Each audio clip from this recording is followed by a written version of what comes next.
man casually waves his short blade, instantly stunning the mercenary test examiner. The competition has barely begun, yet he already has his knife pressed against the examiner's throat. I had already planned my strategy before the match started. The moment the competition begins, I immediately use lateral movement to get behind her. Then, with lightning speed, I press the blade against the examiner's neck. The examiner slowly pushes the knife away. You've passed the assessment. As agreed, I'll assign you a level 50 difficulty mission. I sheath my blade in one smooth motion. My first objective is successfully achieved. If not for the original owner's resistant constitution, my cultivation speed could be 10 times faster. I was originally a novel author. Because I wrote a terrible ending, I ended up transmigrating into the novel I wrote. And I even transmigrated as the biggest villain in the story. Now I'm trapped here doing hard labor. In this hellish place, people get beaten to death every day. What infuriates me most is that I gave him an innate magic allergy as a side effect to limit the villain's growth, causing my magical power growth to be extremely slow. However, I quickly accepted this reality and made up my mind that I must escape this prison as soon as possible. Fortunately, I'm very familiar with this novel and already have a way to escape. Now I have transmigrated into Marcus Chen's body, so all his past experiences and skills have appeared on me. I immediately open his attribute panel and find that all abilities are ridiculously low, and my current stamina is also terrible. I really shouldn't have given him the innate magic allergy weakness back then. I pick up a magic crystal and draw a pentagram on the ground.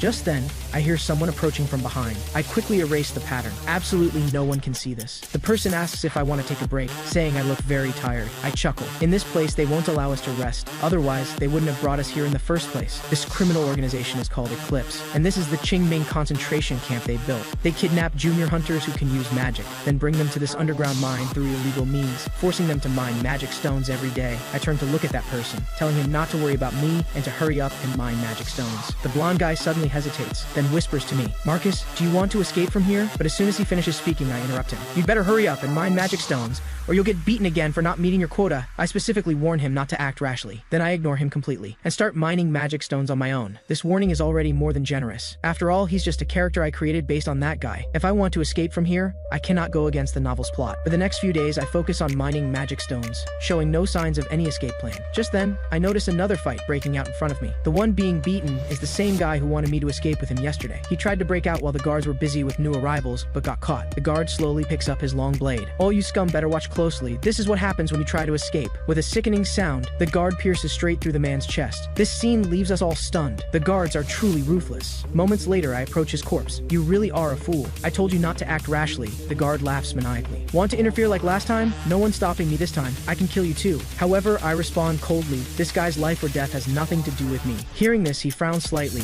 surprised by my complete change in temperament. I turn and ask the guard, "Can you allow me to use the restroom?" The guard's face shows a wild grin. "You really are a coward. You're scared by this little scene?" Soon, the guard brings me to the restroom entrance. But there's one condition. I must come out within 1 minute. If I dare waste even one more second, this place will become my grave. When I push open the door, I'm completely shocked. There are actually dozens of corpses lying densely packed inside. Probably whenever the guard outside is in a bad mood, he brings someone here to kill them. I walk inside while searching for something. The guard outside is counting down. I only have 50 seconds left. After searching around, I finally find what I need. I immediately stop hesitating and cut my hand on the wall. Then using the blood from my hand, I draw a pattern on the ground. The guard outside has counted down to 30. I really don't have much time left. Another 10 plus seconds pass. I finally finish drawing the pattern, the same one I drew with the crystal stone before. I slowly stand up and speak to the pattern. "I know you've been watching me, and I know that tragic trials and sorrow drive you mad." Suddenly there's a loud crash outside. "You brat! You've got 10 seconds left. Hurry up and get out here." I ignore him and continue talking to the pattern. "Aren't you curious how a rookie like me can summon you?" Actually, according to the novel's progression, the pattern will appear after some time, and will tell me that if I hesitate one more day, this world's hope becomes even dimmer, finally urging me to escape. So I'm now eager to make him respond to my summons. I will definitely provide him entertainment according to his wishes. After waiting a while, the pattern seems motionless, so I say to it, "The person who can use your abilities to their fullest is me." The next moment, several lightning flashes pass before me. This fills me with ecstatic joy. "You finally appeared." In the novel, the one who contracts with Marcus Chen is the Prime Throne, the dimensional predator. Thunder crashes and the throne finally emerges from the pattern. Once the Prime Throne emerges, laughter fills the room without stopping. "What an arrogant fellow. Since you've said this much, I'll lend you my power. Let's see what you're capable of." After that, I feel a vortex descending upon me. "Just wait and see. I absolutely won't disappoint you." With a snap, An interface window appears before me. At the same time, the guard kicks open the door and walks in. But when he enters, he senses something's wrong. This place seems to have become very cold and eerie. The next second, a figure suddenly appears in front of him, giving the guard quite a fright. At this moment, I activate my skill, using a brief max-level short-distance leap. In just an instant, I appear right in front of the guard. Then I use my max-level lateral movement skill. In just a blink, I vanish from in front of the guard again. Even the dumbest person would know something's wrong now. Someone's trying to escape, but when he turns around, he finds no one at the door behind him. At the same time, I appear before him like the Grim Reaper, ready to claim his life. The thin tube in my hand is already prepared. I give him no time to react. My palm extends forward, stabbing the tube into his neck. With a swift motion, I pull out the tube and quickly let his blood drain. With a thud, the guard's body crashes heavily to the ground, already lifeless. In the end, I have to thank this guard. Without him, I couldn't have made up my mind to leave this place. The throne chuckles, "You really are an interesting fellow." I quickly pick up the weapons from the ground. Killing this guard today counts as revenge, and next I'm going to charge forward regardless of everything. After that, I kill another guard and change into his clothes. Then I go to the warehouse and grab several barrels of gasoline, preparing to burn this place to the ground. This is my only way to escape. Only when this place becomes chaotic will I have a chance to get out. And this final step is arson. Once all conditions are met, I can walk out through the main gate openly. Soon, the fire here attracts many people's attention. The fire is so fierce,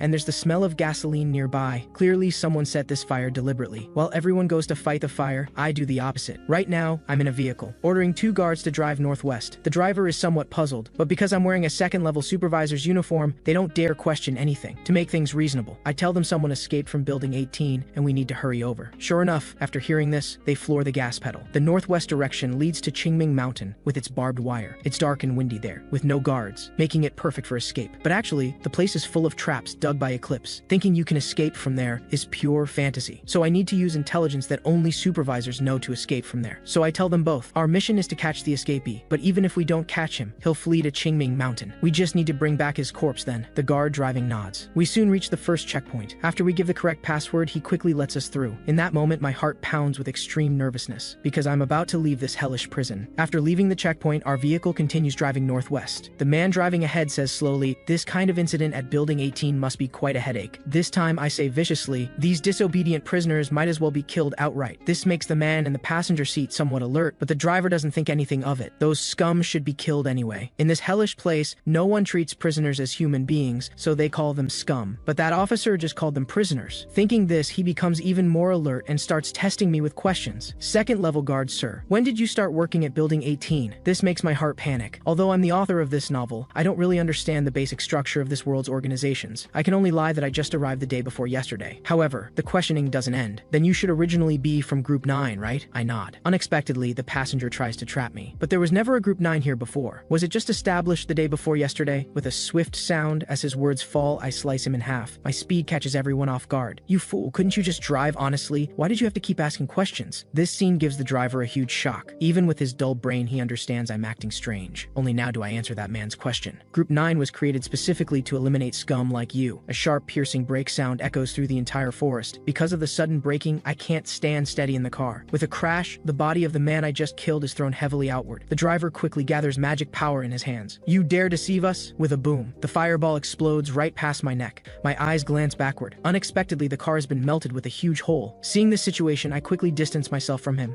Then the man launches another fireball spell. A blaze shoots skyward, based on the attack direction. He should have melted me. Seeing this scene, he can't help but snort coldly. Seems like you're not that capable after all. However, when he turns his head, he actually sees my reflection in the rearview mirror. The next moment, my figure suddenly disappears. My speed is horrifyingly fast. With a crash, my long sword pierces through his window, heading straight for his throat. This sword thrust pierces right through his throat, preventing him from making any sound. Weren't you quite arrogant just now? Try being arrogant again? This guard is too shocked to speak. I quickly pull out my long sword and finish him off cleanly. I give him a heavy kick, sending him crashing to the ground. But just then, my head feels a sharp pain. This makes me curse silently. Whenever I use too much magic power, I get headaches. What's worse, patrol team members have actually arrived here. I chuckle. This really is an unexpected situation. Looks like this is the final test. As soon as I finish speaking, I leap up and jump down the cliff. Then I land steadily on the ground. Suddenly I hear a man's voice. Not bad. You actually managed to kill 2 guards and escape. That's pretty solid. A man appears in front of me carrying an axe on his shoulder. What catches my attention is the red dot above his head. Could he also be a hunter with a throne contract? If so, I need to be careful, because I don't know what his abilities are. Then I examine his attribute panel. I discover he's a skilled resonator, neutral throne, with the ability to track magic power. No wonder he could track me so easily. It's his magic tracking ability. At this moment, I show an evil smile. Heaven is truly helping me. The man is puzzled. You're about to die, what's so funny? I don't bother responding. responding to him. Instead, I look at the red dot above his head. The reason I can see the red dot above his head is because I gained an ability. This ability allows me to steal another hunter's contract with their throne when I eliminate them. The man doesn't know he's about to die and continues laughing foolishly. The system notifies me that this person is a plunderable target. This makes me even more excited. This is my first chance to use throne plundering. However, I must note that those who can contract with thrones are generally above level 100, so I need to avoid direct confrontation. My feet bend slightly as I gather power in my palms. The next moment, I run laterally. I do this to feint and achieve victory through surprise. Sure enough, he shows a disdainful smile. So you're just low-level trash who can only run with your tail between your legs. With a whoosh, I dive directly into the bushes. The man chuckles. You'd better hide well or I'll find you very soon. The man closes and opens his eyes. When he looks again, his pupils have undergone a dramatic change. Now in his eyes, he can only see 3 colors: blue, green, and orange. He continuously searches the forest for traces of my remaining magic power. Finally, he discovers an orange magic trace behind a tree. That's exactly where I am. This fills the man with joy. Didn't expect to find you so quickly. The next moment, he turns and instantly throws 4 or 5 throwing knives. However, strangely, after he cuts down the tree, he doesn't find my figure. With a slash, my figure appears like a flash, directly cutting his throat with one sword strike. The man never expected my speed to be so fast, taking his life with just a simple movement. I flick my long sword. You're way too arrogant. As a melee fighter, how could you carelessly throw away your weapons? With a thud, the man is killed by me. The entire process takes less than 2.5 minutes. The system sends a notification that I've eliminated the opponent and successfully seized the skilled resonator's contract. I pant heavily. Didn't expect signing a contract would be this simple. Soon the system sends another notification. The skilled resonator now belongs to the dimensional predator. Unless the throne disappears or the contract is terminated, it cannot break free. Not only that, all of the skilled resonator's abilities now belong to me. I check his skill list and find there are 2 skills in total. These 2 skills are magic tracking and night vision. I eagerly use the night vision ability to check the surrounding situation. Looking around, everything ahead is green, with no red magic fluctuations. There should be no other pursuers around. At this moment, I feel a sharp pain in my brain and taste sweetness in my mouth. I didn't expect my current body to be this weak. Just using slightly too much magic power causes physical discomfort. Earlier, to get close to him, I used short distance leap, which consumed a lot of magic power. That's why my body is in this state, but there's no helping it. Soon, dawn breaks without notice, and I limp up the mountain. My eyes glance downward. Finally, here you come. Below is a truck transporting magic stone refinement sand. I leap up and jump straight down toward the truck. With a thump, I land steadily on the truck. Only then do I lie on the truck and rest properly. For now, I'm relatively safe. I killed 3 guards during my escape, but this plot doesn't exist in the novel. Before I grow to a certain level, future events cannot be changed. Only this way can I fully utilize what I know. Currently, I'm just an insignificant person to this world, so I shouldn't be able to change the future. But right now, I can't think about all that. I just want to rest properly. I look up at the sky and find today's clouds particularly beautiful. When I reach the city, I enter a phone booth. Right now, my whole body is in excruciating pain. If I don't get emergency treatment, I might actually die. I immediately make a phone call. I tell the person on the phone, I'm at Dacian Station now. Can you shelter me for a day? At the same time, my actions catch someone's attention. The man laughs wildly. Looks like there's going to be an interesting hunt. In the afternoon, I arrive at a girl's room. The person bandaging me is called Sophia Han. I tell her I was kidnapped by Eclipse people. This gives Sophia a huge shock. Then you must have been imprisoned in their magic stone mines. Those bastards love kidnapping hunters. They're already notorious across the continent. To mine magic stones, you must have magic power. Low-level hunters like me can only become prey for other hunters. The reason I chose to contact Sophia Han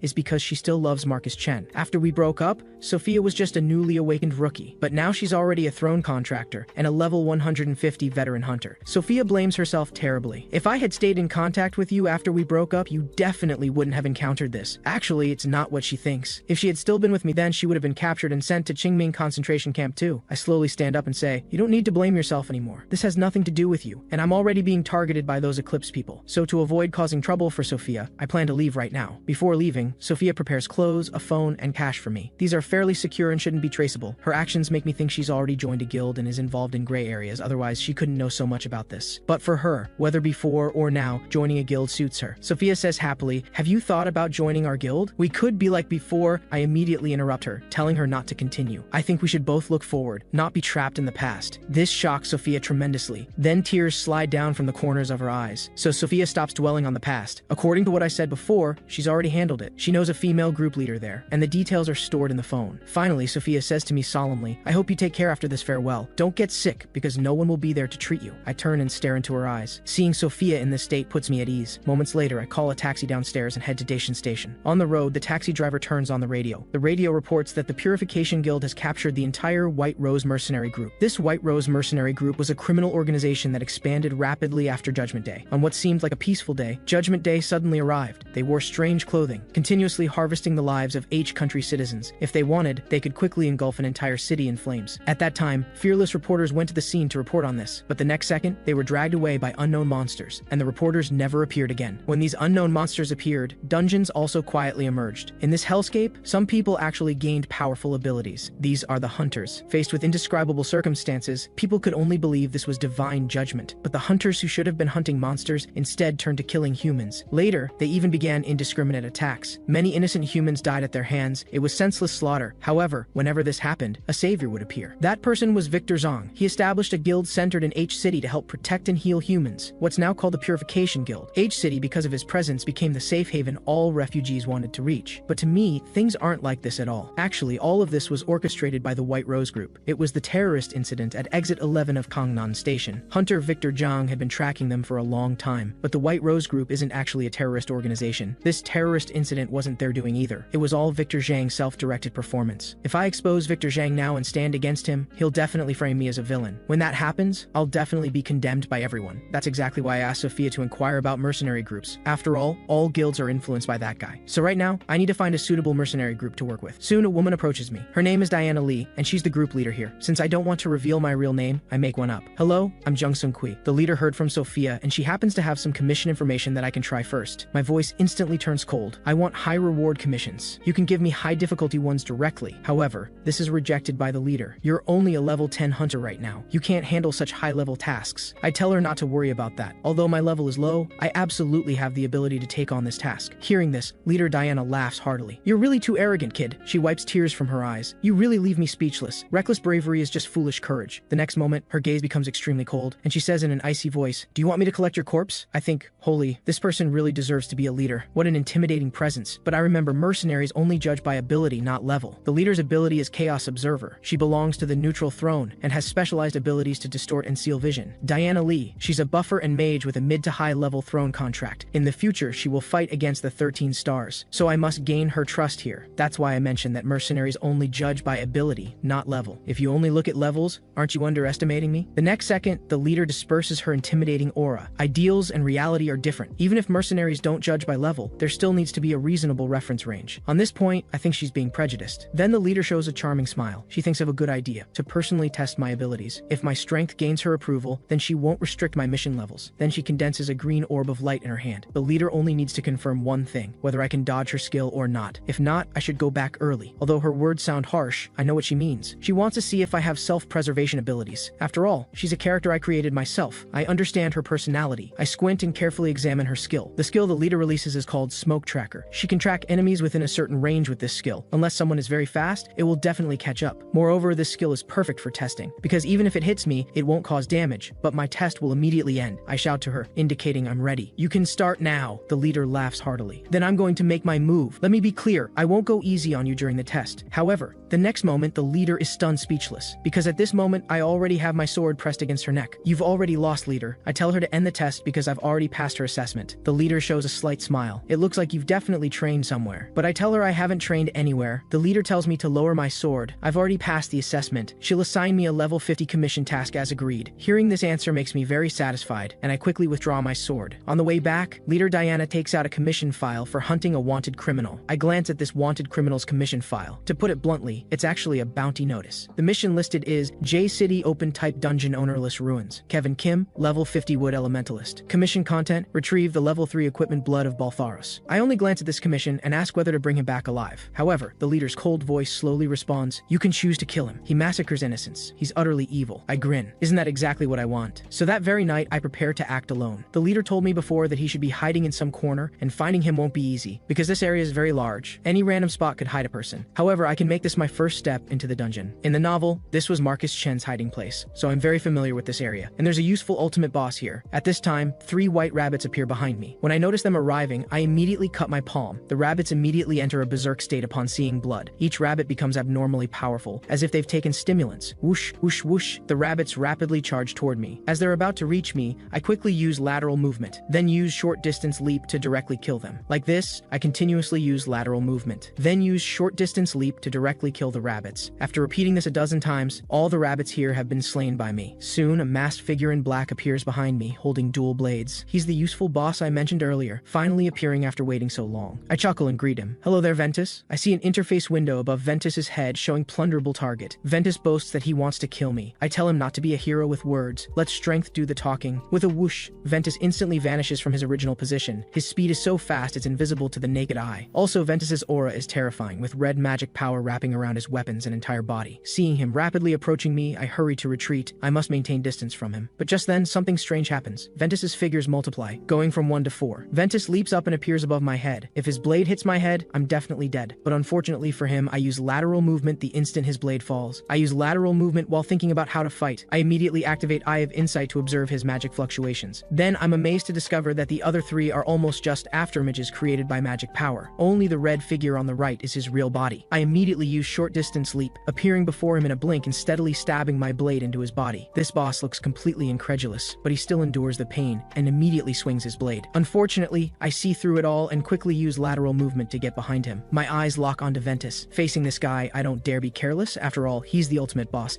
and I don't want a direct confrontation. My left foot kicks hard, striking his left leg directly. With a thud, Ventus's legs give out, and he drops to his knees. I immediately draw my sword from my waist and press it against its neck. I've already spotted it. The S point on its shoulder is its weak spot. With a sharp thrust, I drive my sword deep into its shoulder. At this moment, Ventus is finally defeated by me in overwhelming victory. After I kill it, its body gradually dissolves into nothingness. The system notifies me that I've successfully seized its phantom technique skill. This brings a satisfied smile to my face. The more skills I have, the better. After killing the boss, an item appears behind me. As I pick up the solace grass, I'm being watched by a team in the distance. One of them says, "Isn't that stuff hard to get? He just grabbed 2 so easily." Their leader is Marcus Thompson, ranked 3rd in the Wushang Guard. The woman beside him blushes and says, "I've seen that guy at the market. Turns out when I was buying materials at the market earlier, she happened to see me. She had a deep impression of me because I was the most handsome guy in the market." This puzzles the boss. This guy's clearly a stranger, but judging from that fight, he seems like a veteran assassin. But this suits the boss just fine. If he were too weak, it would be easy to break him. I hope he doesn't flake out. My level has risen to 16. Once I reach level 20, I'll be able to obtain a basic skill. I restore my stamina while adding all ability points to my stamina stat. Since I only need to control my innate magic allergy, I don't need extra magic points, so I'll focus on stamina for now. The solace grass in my hand can effectively suppress my magic allergy when it flares up. This herb is usually hard to find in dungeons, and since it grows naturally, mass production is difficult. Only one person in the country knows how to cultivate it, but that person is at Ground Zero. That place is called the Quarantine Zone, very far from here. I need to prepare thoroughly and buy as much as possible when I get there. If my magic allergy limits my movement during combat, I'll be easily killed by enemies. This is my greatest weakness, but it's all my fault. After all, I created this character myself and gave him such a troublesome negative trait, so now I need more money to buy more solace grass. Meanwhile, elsewhere, Captain Lee is driving and cursing loudly. She's cursing because the call quality is terrible. Communications were fine just a year ago. The voice on the other end calms her down. There's constant signal interference, and the captain's area happens to be Eclipse and Black Lion territory, so interference is worse. At this moment, a black car ahead is monitoring Captain Lee. The captain's eyes instantly sharpen. There really are a lot of people watching her lately. So the captain floors the gas pedal, then quickly turns the steering wheel. She needs to get out of here fast. A slick drift maneuver instantly leaves them behind. Those cargo containers now block the vehicle's path. They can't get through. The voice on the phone asks her to recommend some talent. They're busy and short-handed over there. The captain chuckles at this. "You've really got me stumped there. Do I have anyone who'd meet your standards, Mr. Victor Zhang?" Victor Zhang looks at the list in his hand. True, they wouldn't have met my standards before, but I've lowered them now. I plan to accept low-level hunters and train them properly from scratch. This statement stuns the captain. If that's the case, there's one person she can recommend. This delights Victor Zhang. If that's the case, that would be wonderful, because the talent the captain has recommended so far has never made mistakes. It's just unfortunate they were lost to accidents. Hearing this, the captain's expression darkens instantly. She doesn't know why, but every talented person she's recommended has died in accidents. The captain sighs and comforts Victor Zhang not to worry too much about it, and as for the talent she mentioned, they'll observe him for a while before making contact. Upon hearing this, Victor Zhang chuckles. "I really appreciate it. As a return favor, I'll send you some intelligence. I've just obtained inside information on several criminal organizations." Then he turns to look inside the room, where someone is bound and kneeling on the ground. This person is the talent the captain had recommended to him, but now his face is full of terror. With a demonic expression, Victor Zhang says he'll definitely let the recommended talent enjoy the highest treatment here. After hanging up, and barely noticeable blush appears on the captain's face, but she feels it's a bit too much. After all, this is the first mission she's giving him, so she can't have such high expectations. Meanwhile, on the other side, I'm grinding monsters like crazy in the dungeon. With a sharp sound, I drive my dagger directly into the monster's body. As my blade pierces the monster's leg, I immediately keep my distance and quickly retreat. The monster looks incredulous. It didn't even notice how the blade got in. This triggers its berserk state, blood claws forming on its hands. When I look up again, I see a claw suddenly striking toward me. For an instant, the world seems to darken. The monster has locked its targeting system on my body, but it never expected my body to become transparent. The bloody claw passes right through me. Seeing this, the monster is shocked. Then it clenches its palm and grabs debris from the ground to hurl at me. I immediately use lateral movement and stack a layer of phantom technique. This monster's skills are quite powerful. It can grab skill weaknesses. things. But unfortunately its windup is too long and exposes major openings, so I exploit this weakness directly. With a thunderous crash, the monster hurls a massive boulder at me. I stomp heavily and brake hard, then I keep moving forward, trying to dodge this attack. With another thunderous sound, countless boulders come crashing toward me. My body is now pinned under the boulders, but strangely, my body disappears again. Seeing this, the monster can no longer contain its bewilderment. It has no idea what's happening. So while it's stunned, I use lateral movement to get behind it. I immediately summon my sword strike while it's down. With a thrust, my sword pierces through its back and out its belly. Don't think I'll go easy on you just because you're a female monster. That's impossible. After killing the monster, I quickly pull out my sword as crimson blood splatters everywhere. The system notifies me, "Congratulations on defeating the boss. Your level has increased." Just like before, I add all ability points to stamina. This way I can save some solace grass. Then I also seize this boss's ability. It's a grab skill that can summon targets within a specific range to my position. Then I look at the dagger on the ground, wanting to test this skill. I clench my palm hard and use the grab skill on the dagger on the ground. A targeting frame locks onto the dagger on the ground. The next moment, a magical arm reaches for the dagger and grabs it firmly. Just as I expected, this skill can really grab anything. If I practice this skill properly, I should be able to eliminate the wind-up motion. With swift sounds, I rapidly thrust and swing, improving my dagger proficiency. However, all of this is being watched by people behind me. The more they watch, the more alarmed they become. This guy has serious momentum. He's clearly an assassin but feels as terrifying as a melee fighter, and he took down the boss solo without a tank. The two beside him ask their boss if they should go teach that guy a lesson. This startles the boss. He's not confident he can beat me and doesn't dare act rashly. Then he turns and shouts angrily at his two companions, "You two are so loud. Didn't I say it's best to wait until he's exhausted before fighting?" Meanwhile, on top of an abandoned building, a man is tearing at beef jerky in his hands. The man eats the jerky while reading a letter in his hand. This letter is from Black Lion. They've agreed to the man's application to join, but there is one condition: he must provide inside information on Diana Lee's Blue Eye mercenary group. The man chuckles and casually tosses away the jerky. Several corpses lie beneath him. He's definitely willing to accept Black Lion's condition, since Captain Lee is desperately trying to catch him. Initially, he wanted to join the Eclipse faction, but later discovered Black Lion seemed pretty good too. Plus, he can finally visit Dacian again. It's been a long time since he's been there. But at this moment, he suddenly shivers. At the same time, my figure arrives at the bottom of the building. I can sense it now. The person I'm looking for is up there. The man grins. How interesting. Another guy he can rob. He taps the wall behind him, signaling his children to come out. The next moment, 3 vicious wolves appear before him. These wolves are incredibly fast, racing down the wall. But I'm not panicked at all, just 3 wolves. I quickly pull out a bag of dog food. I bet they can't resist this. Soon, the 3 wolves are eating heartily in front of me like adorable huskies. Kevin Kim is utterly shocked. What's going on? Ordinary meat couldn't make them this excited. While the 3 wolves happily eat, I draw my sword. With a thrust, while the wolf is still eating, I drive my sword directly into its brain. 3 death cries mean I've killed all 3 wolves. Kevin Kim curses under his breath. Lunatic. The reason these 3 wolves ate so eagerly is because I prepared their favorite irresistible food in advance. Who would have thought these bloodthirsty wolves would die over a piece of meat? It's absolutely ridiculous. I look coldly at Kevin Kim. I'm warning you once, if you want to live, hand over what you stole immediately. This makes Kevin Kim shudder. That damn Diana Lee actually found someone this powerful to kill him. But Kevin Kim isn't easily intimidated. He shouts, "If you think you have the ability to take it, then come and try." What the hell? I'm not going to coddle him. Since you said that, I'll grant your wish. With a sword step, I charge into the building. Seeing this, Kevin Kim shows a triumphant smile. Young people are indeed young people. They can't handle provocation. He looks down below, though this guy came prepared. He doesn't seem too bright. What idiot charges around in enemy territory? He's planted many bombs down there. Step on even one, and he'll definitely be blown to pieces, no doubt about it. But he's seriously underestimating me. I immediately activate magic tracking. In my pupils, the world divides into only 3 colors. These 3 colors are red, green, and blue. The red represents dangerous magic. I lightly tap my foot on the ground. I leap up and jump over all the traps. This startles Kevin Kim. Something's off about this kid. With swift sounds, I rapidly move along the walls, soon approaching Kevin Kim's position. Kevin Kim watches me from above in disbelief. He actually avoided all the magic traps. How did this guy do it? Fear makes him panic. He can only shout to maintain what little momentum he has left. When I look up, what I see makes me pause. I see displayed above this guy's head, Evil Sacred Works Chaos Enforcer, highly effective ability to make enemies lose direction and vision. Kevin Kim laughs maniacally. I'm an honored person favored by the sacred work. Go die. I'll show you black magic from hell. As soon as he finishes speaking, several attacks from his hands fly toward me. My figure moves like lightning, directly using lateral movement skill. Then I combine jump skill with lateral movement to reach Kevin Kim's position. This guy is around level 50. His ability is sensory deprivation, profession is black mage. I quickly chase after him, looking at him like this. I can tell what he wants to do. Actually, Kevin Kim is quite clever, luring me inside. A triumphant smile appears on his lips. Now you definitely can't escape. Then a black mist emanates from his body. This is his ability, vision deprivation. Though all this is within my expectations, it's still somewhat surprising. My steps don't stop. Though this move is powerful, I know how to defend against it. As I quickly approach the black mist, I immediately hold my sword horizontally in front of my eyes. This simple action looks anything but simple to Kevin Kim. Why do you know the only defense method? I see black mist filling the space, but I seem to ignore the black mist and can still pinpoint Kevin Kim's location. After all, this is an ability I created. Of course, course I know best how to counter it. At the same time, I lock the grab skill onto Kevin Kim. Before he can react, I instantly release magic to control his body. This shocks Kevin Kim. Isn't this a monster skill? Why do you have it? Then I pull with my palm, dragging him from a distance directly to me. Kevin Kim is surprised. Why doesn't this skill have a wind-up motion? With a thrust, my sword pierces steadily into his chest. The reason there's no wind-up is because I eliminated the wind-up motion. But Kevin Kim is still a level 50 black mage. He has strength left to counterattack. With a thunderous boom, a massive explosion echoes through the entire ruined building. I quickly retreat, cursing him as a lunatic. He's even blowing himself up. Then balls of flame chase after me. Kevin Kim wants to burn me alive. I feel his attack speed is abnormally fast. Could he have used equipment to awaken his skills? So I leap up and start jumping upward. Kevin Kim looks up. You mouse-like guy scurrying around everywhere is so annoying. The next moment he extends his palm. Go die. With a thunderous sound, the explosion hits my body directly. Soon my body falls from high altitude. Seeing this, Kevin Kim shows a maniacal smile. You worthless fool, this is what you get for provoking me. But at this moment, footsteps appear behind him. He looks closely and sees several versions of me below. This is my phantom technique skill. What he hit was just a phantom. Kevin Kim completely loses it. I'm driving him crazy. Why can't this guy be killed? With that, his aura grows stronger. He raises both hands to use true flame ground strike. This is his most powerful killing skill. Kevin Kim is certain this move will definitely kill me. Bang, bang, bang, massive explosions detonate in front of me. Yet my ghostly figure perfectly dodges all the explosions. Now Kevin Kim completely loses his composure. What tricks are you playing? Why can you see through all my attack directions? However, after he finishes speaking, his eyes widen. Because I use lateral movement to get directly behind him and stab him right in a vital spot. My arm moves rapidly, causing his blood to spray everywhere. I believe, even if he's strong, he'll die from blood loss. Kevin Kim looks incredulous. Where did you get the nerve to deceive me? I chuckle. I thought you were a bit dumb, so I figured you'd definitely fall for it. At this moment, a voice reaches my ears, praising this as excellent tactics. This startles me, and I turn to look at the interface window behind me. The Throne Mobile Combat Master appreciates my attack strategy and consumes a little sacred power to grant me minor buffs. My experience increases by 0.1%. I didn't expect this battle would earn me assistance from a throne. Actually, this world has countless thrones watching hunters, but they rarely provide assistance, because each assistance consumes their sacred power. At the same time, a message from the Dimensional Predator appears before me. The Dimensional Predator says this is insignificant aid from a low-level constellation. Even my status as Contract Master has been lowered. Reading this makes me grin. Are you jealous? Don't worry, I'll show you that choosing me was the right decision, but I'm going to plunder every ability I can take. The Dimensional Predator calls me a lunatic and tells me to focus on the prey in front of me. I slowly walk toward Kevin Kim step by step. Each step makes his heart tremble. I suddenly crouch down and stab his thigh. Kevin Kim turns and curses at me. You cruel bastard lunatic. What can killing one person change? Why don't you let me go? My eyes reveal fierceness. Let you go. That's impossible. Don't talk nonsense. With a swift strike, I slice Kevin Kim's head in half. The system notifies me that I've eliminated the target and successfully seized the contract between Chaos Enforcer and myself. From now on, Chaos Enforcer belongs to the Dimensional Predator. It cannot break free unless the throne disappears or the contract is dissolved, and all of Chaos Enforcer's abilities belong to me. After dealing with Kevin Kim, I sheath my sword and look at the information on the panel. I discover 2 new skills below, Vision Deprivation and Brief Stun. Both skills are excellent, and combined they're unbeatable. Then I pick up Kevin Kim's corpse, preparing to strip all his equipment. With a whoosh, I discard all the useless items. Then I obtain body armor, boots, gloves, and other equipment. I didn't expect a level 50 hunter to have so much hard-to-get equipment. I really struck it rich. I slowly open my hand and find these gloves can bind my magic threads and short lines together. Besides that, there's the armor I'm wearing. This significantly boosts my defense. Most importantly, the talisman in my hand. This is an evil god's charm that reaches awakened state by consuming 1 magic point, reducing skill cooldown time. These are perfect buff equipment for me. Since I have the commissioned item, I'll sell all the level 9 equipment. Should make good money. I'm now level 19. I want to reach level 20 on the way back. Thinking of this fills me with joy. In just a little while, I'll gain the best survival skill for assassins. But after walking around, I discover all the monsters have disappeared. This area is clearly where thornpaw rabbits frequently appear. Why can't I see a single trace now? So I keep walking forward, trying to find some monsters to hunt. Little do I know, my movements are being clearly observed through binoculars from above. The man gives a cold laugh. Now is the perfect time to deal with him. The next moment, his heavy footsteps land behind me. Then without pause, he raises his massive sword with both arms and swings at me. With a clang, the sword falls and debris flies, but my figure isn't there. Because the instant his sword fell, I used short distance jump. In just a blink, I left that spot. The berserker in front shows a mocking smile. Didn't expect your reaction speed to be so fast. If I'd been even slightly slower, he would have chopped off my head. The berserker keeps attacking me. He also uses charge skills. Each of his strikes is heavy and powerful, but when his old move ends and the new one hasn't started, I jump to his front. With a slash, my dagger cuts his left rib. Then I dash away from the spot quickly. I just used Bloodthorn skill. After 10 consecutive attacks, it limits recovery ability. I need more more combo hits. However, I hear words that make me furious. The berserker is incredibly arrogant. You call that an attack? Pathetically weak. His two subordinates are overjoyed. Looks like boss has the upper hand. Berserker class gets stronger in late game. The berserker swings his blade horizontally, the great sword aimed right at my neck, but I cleverly dodge that strike. Still, it startles me. This berserker's attack power is indeed strong, but his openings are numerous too. I thrust again, using Bloodthorn skill to wound his right rib. After each attack I leave immediately, never giving him a chance for close combat. The berserker laughs loudly. Your petty tricks are just tickling me. Looking at his arrogant manner, I sneer inwardly. 4 more stabs and you'll know my power. With that, I hesitate no more, preparing to strike 4 consecutive blows on the berserker. As my figure approaches him, the berserker's heart skips. He senses something unusual, because black mist appears behind me and my figure gradually blurs. This black mist is my newly acquired skill that makes opponents temporarily lose vision. In this instant, I'm like death itself harvesting lives. The killing intent in my eyes seems almost tangible. The berserker's eyes are covered with black mist. He can't see where I am at all. What surprises him more is I also use brief stun, causing his brain to freeze. These two abilities combined are absolutely deadly. Swoosh, swoosh, swoosh. My arm thrusts forward continuously, stabbing the berserker 7 times. Though each stab isn't fatal, they definitely hurt him badly. The continuous combat infuriates the berserker. I'm scurrying around like a mouse. Though hit, the damage isn't powerful enough, so the berserker can still hold on. After achieving my goal, I immediately use lateral movement to get behind him. The berserker's eyes are nearly bloodshot. You little mouse finally appeared. I bet you're running out of tricks. But the next moment, irresistible pain floods his mind and entire body. Worse, his recovery ability can't be used now. His whole body feels stripped, unable to use strength. The two subordinates worry seeing their boss like this. What's wrong with boss? Is there something wrong with his body? The berserker gnashes his teeth in rage. Then his aura suddenly surges as he prepares to end this fight with one final strike. But he doesn't expect a large hand to grab his abdomen. The berserker looks down in disbelief, completely unable to understand why this hand appeared here. His thoughts end there as my dagger comes straight for him. With a thrust, my dagger pierces directly through his heart. Everything happens too fast for him to react. My eyes stare at the berserker intensely. Even if you're a berserker class, you're still human. Lose too much blood and you'll definitely die. The berserker's body crashes heavily to the ground. I didn't expect a berserker to appear and give me experience and equipment. Quite a pleasant surprise. Seeing their boss killed, the two subordinates immediately turn and run. This man is clearly no ordinary person. I don't chase them. In my eyes, they're just pitiful NPCs. Most important is this berserker in front of me. I need to loot his equipment first. The interface notifies me that I've eliminated the target and successfully seized the contract with Blood Glutton. This excites me immensely. The taste of Blood Glutton is absolutely fantastic. This is the second time today I've gained 4 skills. I shout at the sky, I've worked so hard, you should give me some assistance. However, the predator just sends back a lunatic and goes silent. This makes me smile wryly. You're really stingy. Then the throne sends information. The more blood lost, the higher the immunity to mental attacks. This is Blood Glutton's ability. I check the berserker's equipment and find it's all useful to me. There's a precious anti-magic ankle bracelet and shoes that increase movement speed, and stamina enhancement gloves. Perfect timing. My stamina needs strengthening. Plus, these gloves can be used for throwing things. After organizing everything, I head back to report. At Dacian now, it's already midnight when I return. When Captain Lee sees what I brought her, she's incredibly surprised. She didn't expect me to actually follow through, and to get the shoes of Baltharos so easily. Thank you so much, Mr. Senkui. I tell her not to be so polite, and to quickly assign me the next mission. Captain Lee chuckles. Actually, the first mission is to test the contractor. More than half get eliminated at this stage. Her words make me break out in a cold sweat. She means 50% of people die, right? But this is fairly normal. Captain Lee's high-level commissions have high success rates, probably because she's level-headed and good at calculating. Then the captain hands me intelligence. According to our agreement, she'll provide me access to dungeons with many ultimate bosses. It's Storm Hills, located in Japing, with 4 ultimate bosses and 1 main boss. I take the materials and read them carefully. I'm very satisfied with this intelligence. A smile appears on my lips. This place is a dungeon hiding 6 plunder skills, so I gladly accept this mission and ask her to book me daytime entry for the raid. Then, with a wave of my hand, I pour out several pieces of equipment from my space bag and ask her to convert them all to cash. This stuns the captain. Kevin Kim really did steal quite a lot. She'll give me a good price. Next is the key part. This concerns my next commission. I casually point among several commission tasks and choose the middle one. It's a wanted commission from the Security Bureau. This commission is to capture a criminal who stole public property and committed armed robbery. The reward is 300 million yuan. The captain examines the commission carefully and finds a problem. This person hasn't appeared since being spotted near Yangping Station, so finding him will be troublesome. I tell the captain not to worry. I have ways to find him. Just wait for good news. In the evening, I make a phone call. I made 200 million from selling useless equipment earlier, so I plan to buy some life-saving items first. After 2 rings, the phone connects, and the person asks who I am. As the novel's author, I naturally know the code words. After exchanging passwords, I ask him to prepare 10 solace grass plants at Longshan Station. The elder on the phone readily agrees and will arrange it immediately. After hanging up, I check the time. There's still plenty of time before the dungeon raid, so I'll gather intelligence first. So I go to a nearby coffee shop. But as soon as I enter, a fight breaks out. The man in front of me gets slashed in the neck by his opponent's sword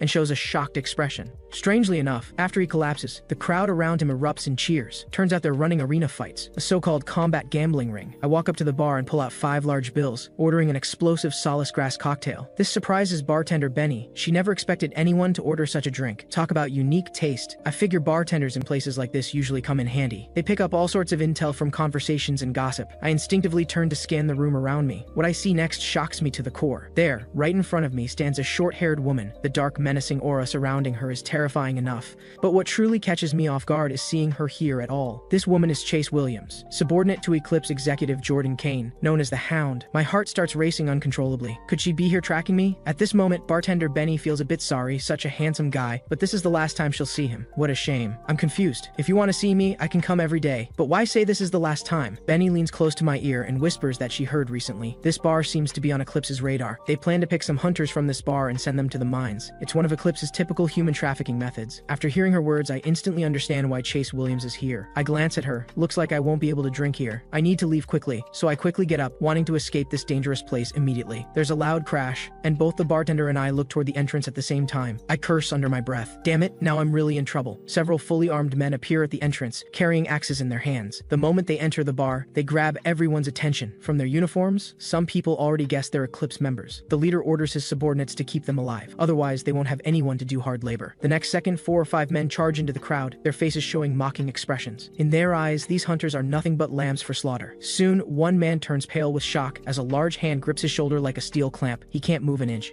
With a thud, the man delivers a punch straight to the hunter's stomach. Meanwhile, on the other side, someone else is already standing over another bar hunter. However, at this moment, the captain's gaze hardens as he stares ahead in disbelief. He never expected to see some hothead standing right in front of him. Doesn't this guy know what's happening? He shows no mercy. A reckless fool like this would be useless to Eclipse anyway. Might as well kill him directly. But before his attack can land, his own teammate's blade cuts across his neck. I use lateral movement to get behind the person who is behind me. With a slicing sound, my blade cuts across his neck, ending his life instantly. That single move just claimed 2 lives. You could call it a double kill with 1 strike. Chase Williams, not far away, witnesses this entire scene. Chase Williams breaks into a maniacal grin. Never expected to find such a dangerous character here. Now things are getting interesting. She quickly rises on her toes and leaps forward. This brings a look of shock to my face. Fighting this person right now, I don't think I have a guaranteed win. Chase Williams quickly draws a short blade from her leg and swings it toward me. I quickly use lateral movement to dodge the attack, and her blade pierces the heart of the person behind me. Chase Williams doesn't slow down, appearing in front of her teammate in the blink of an eye. She then quickly pulls out the small knife from his shoulder. With a confused expression on his face, she kicks him hard, sending him crashing into the wall. I stare intently at the woman in front of me, unsure what she's plotting. She turns to me with a smile. Though you're a new face, you're really eye-catching. Which guild are you from exactly? I tell her I haven't joined any guild because I prefer working alone and don't want to be tied down to one place. Hearing this, Chase Williams shows a satisfied expression. That's perfect then. How about we discuss some business? Then she looks at the Eclipse members in front of us. But first, we need to get out of here. Everyone is caught completely off guard by this scene. Has the strategy changed? Why is the investigator attacking us? Chase Williams stares at them and mouths something silently. The lip reading signals them to quickly attack both of us. Her teammates show expressions of shock after reading her lips, but they don't hesitate much. After all, they must obey the investigator's orders, so they all rush forward together. However, to me, this is just terrible acting. So this was all a setup. It seems this woman wants to test my abilities. I break into a grin. Since you want to play, I'll go along with your little game. With a whoosh, before anyone can react, I quickly throw my short sword. The Eclipse members across from me turn pale with shock. The blade is incredibly fast, but they quickly recover. Since you threw away your blade, you're weaponless now, so they signal everyone to attack me. But the next second, something unexpected happens. I slowly raise my arm. The sword that just pierced their teammate instantly flies back out. Then it flies steadily back into my hand. Taking advantage of this moment, I quickly slash at one of them. In just the blink of an eye, I kill another person. The scene leaves even Chase Williams stunned. If she saw correctly just now, that should have been telekinesis. I chuckle and point to the emergency exit behind us. Let's get out of here quickly through there. Then I don't bother with her anymore and turn to escape immediately. Staying with them is just too dangerous. At this moment, Chase Williams lightly taps the microphone in her ear. Her fingers move rapidly, seemingly tapping Morse code, signaling her team not to act rashly as she tries to recruit me. So we quickly leave through the passage behind us, and those pursuers are just putting on a show. Chase Williams becomes interested in me. You must be an assassin, but how can you use magic? I chuckle, feeling like she's being foolish. How could I possibly use magic? That move was entirely my glove's function. This glove can link up perfectly with my short sword, but I don't explain it to her. Let her think whatever she wants. I'm not planning to reveal my identity anyway. With a bang, I kick the door open. Looking back, 3 enemies have actually caught up. Facing their attacks, I can easily dodge them. Then I quickly swing my sword and end his life. A heavy elbow strike hits the back of his head. With their level of skill, they can't harm me at all. Just as I'm about to continue attacking, an interface window appears in front of me. The Apostle of Justice is deeply moved by my actions, stopping hypocrisy and evil deeds, consuming holy power to grant me a beneficial effect. Experience increased by 0.1%. I chuckle. Thanks for the assistance, but does justice really exist? At the same time, another man wielding dual blades appears in front of me. His speed is lightning fast. Predicting I'm about to enter his attack range, he immediately crosses his dual blades in a horizontal slash. But this simple attack doesn't catch my attention at all, let alone harm me. However, before I can make my move, a short blade pierces that man's head. I instinctively turn to look. Unexpectedly, the one who struck was Chase Williams. It seems she shows no mercy even to her own people, but I couldn't care less about this. As long as she doesn't mind, she can kill whoever she wants. They're not my people anyway. 3 more people appear in front of me. I plan to use these 3 villains' lives to thank the Justice Throne for its assistance. I leap up and land above one of them. The person below looks completely dazed. I immediately use my jumping skill to seal all 3 throats with one sword strike. I'd like to see how this apostle of justice judges evil and righteousness. When I follow the novel's plot and become an evil person, I really look forward to seeing its expression. With a soft thud, I land steadily on the ground. At this moment, Chase Williams has also eliminated all the subordinates who pursued us. I quickly kick open the rooftop door, gesturing to Chase Williams whether she wants to come with me. Chase Williams shows a satisfied smile. She really didn't misjudge. This man in front of her is worth all this effort. After a while, we find a place to hide. Below, the Eclipse members are still pretending to search. Their terrible acting makes me can't help but laugh. As expected, after 2.5 minutes, they all leave the area. Chase Williams turns to me with a smile. Are you interested in working somewhere freer than guilds? Then she hands me a card. The payment will definitely satisfy you. A blush that shouldn't be there appears on her face. I quickly take the card and prepare to leave, saying, I'll contact you immediately after I finish handling my business. Chase Williams watches my departing figure, feeling her goal will soon be achieved. This is definitely a strong and reliable teammate. Then she slowly turns around with her long strides. At this moment, her boss calls, asking her to help investigate someone. Chase Williams looks ahead in the distance. She's already dealt with the second batch of hunters on her end. She confidently tells her boss, just investigating someone, nothing difficult about that, just tell me the name. Then she gets the man's information. His name is Marcus Chen. Right now, I don't know Eclipse is targeting me, but even if they are, I'm not afraid. My strength is growing rapidly now. I'll kill whoever comes, 1 or 2 at a time. However, Chase Williams never imagined that the person she wanted to recruit today is exactly the Marcus Chen her boss is looking for. The next day at the train station, I spent a night in Daishin and didn't hear any wanted notices. Seems they haven't focused on me yet, but just to be safe, I still left Daishin early. I don't want to conflict with them at this time. I got off the train at Longshan Station, then took a bus to the next stop. Soon I arrive at the delivery address. I waited 2 days and finally got the solace grass I'd been longing for. In the novel's world, I know Marcus Chen often receives solace grass multiple times in hidden spaces near stations. Fortunately, I wrote this channel for him before. Suddenly, I hear an excited man's voice. How could there be such an easy job? Looking over, he's sneakily taking a phone call. When he sees me looking, he immediately yells, You bastard! What are you staring at? Get the hell out if you don't want to die. Then he continues his sneaky phone call. This leaves me speechless. If you dare say another word, you'll meet your maker. In H City, the city is basically ruled by the Purification Guild. Using resident safety as an excuse, they cleverly monopolize dungeon exploration rights. But that's also the only area where the Security Bureau can function. That's why such a large mall can operate normally. Otherwise, the mall couldn't possibly be this large, and prices in this area are ridiculously expensive. Fortunately, mall prices are only 1.5 times those of other areas, still affordable. I casually pick up a short sword. This one boosts my strength. I should replace that practice sword. The next moment, a hard stone suddenly appears in my hand. I apply light pressure with my palm, and veins immediately bulge on my hand. With a crack, I effortlessly crush the stone in my hand. This feels great. I never expected this short sword's boost to be so high. Really worth the price. Besides that, there's another boost, Sky's Joy. Maintaining non-combat state for over 30 minutes doubles stamina recovery speed. This boost suits me perfectly, though I don't need to worry about magic power like other hunters. To make good use of my innate magic allergy, maintaining stamina is essential. When I leave the building, I'm carrying that sharp sword. I paid a hefty price for it. At this moment, a family of 3 appears in front of me. The child wants to eat fried chicken. His mother naturally agrees to this small request. This is H City after all. The Security Bureau and Purification Guild will definitely protect them. They can walk the streets safely. I chuckle. This family is way too naive, actually believing the Security Bureau and Purification Guild. If they truly understood, they discover these people are ruthless characters who devour without leaving bones. Just as I think this, I hear screams from behind me. A masked man in black not only beats the father but also kidnaps his child. The father keeps begging the man to spare his child. The man shows a wicked smile. If you want to beg me, you need to show some sincerity. People in the crowd immediately panic. Someone contact the Security Bureau. This is too bold, causing trouble in broad daylight in the city center. I grip my short sword tightly. Looks like I need to act. Subdue them first, then let the Security Bureau handle the rest. That works. Let me show them some sincerity. However, However, before I can make my move, I stare in shock at the figure ahead. There, in front of me, a handsome figure slowly walks toward the masked man in black. This is Cole Harrison from the Purification Guild. He ranks in the top 10 within the guild. He inherited the power of evil sacred work called Magic Combat Ghost, with specialized abilities to enhance swordsmanship in separate space. I never expected to encounter Victor Zhang's companion here. He's absolutely the type who wouldn't interfere in such matters. Why is he helping? The man directly throws out a black card, his expression incredibly calm. The masked man takes the card with a confused expression. What's this card for? Cole Harrison chuckles. You're doing this just for money. No matter how much you want, you can withdraw it from this card, but only if you release the child. The black boss nods to his subordinate,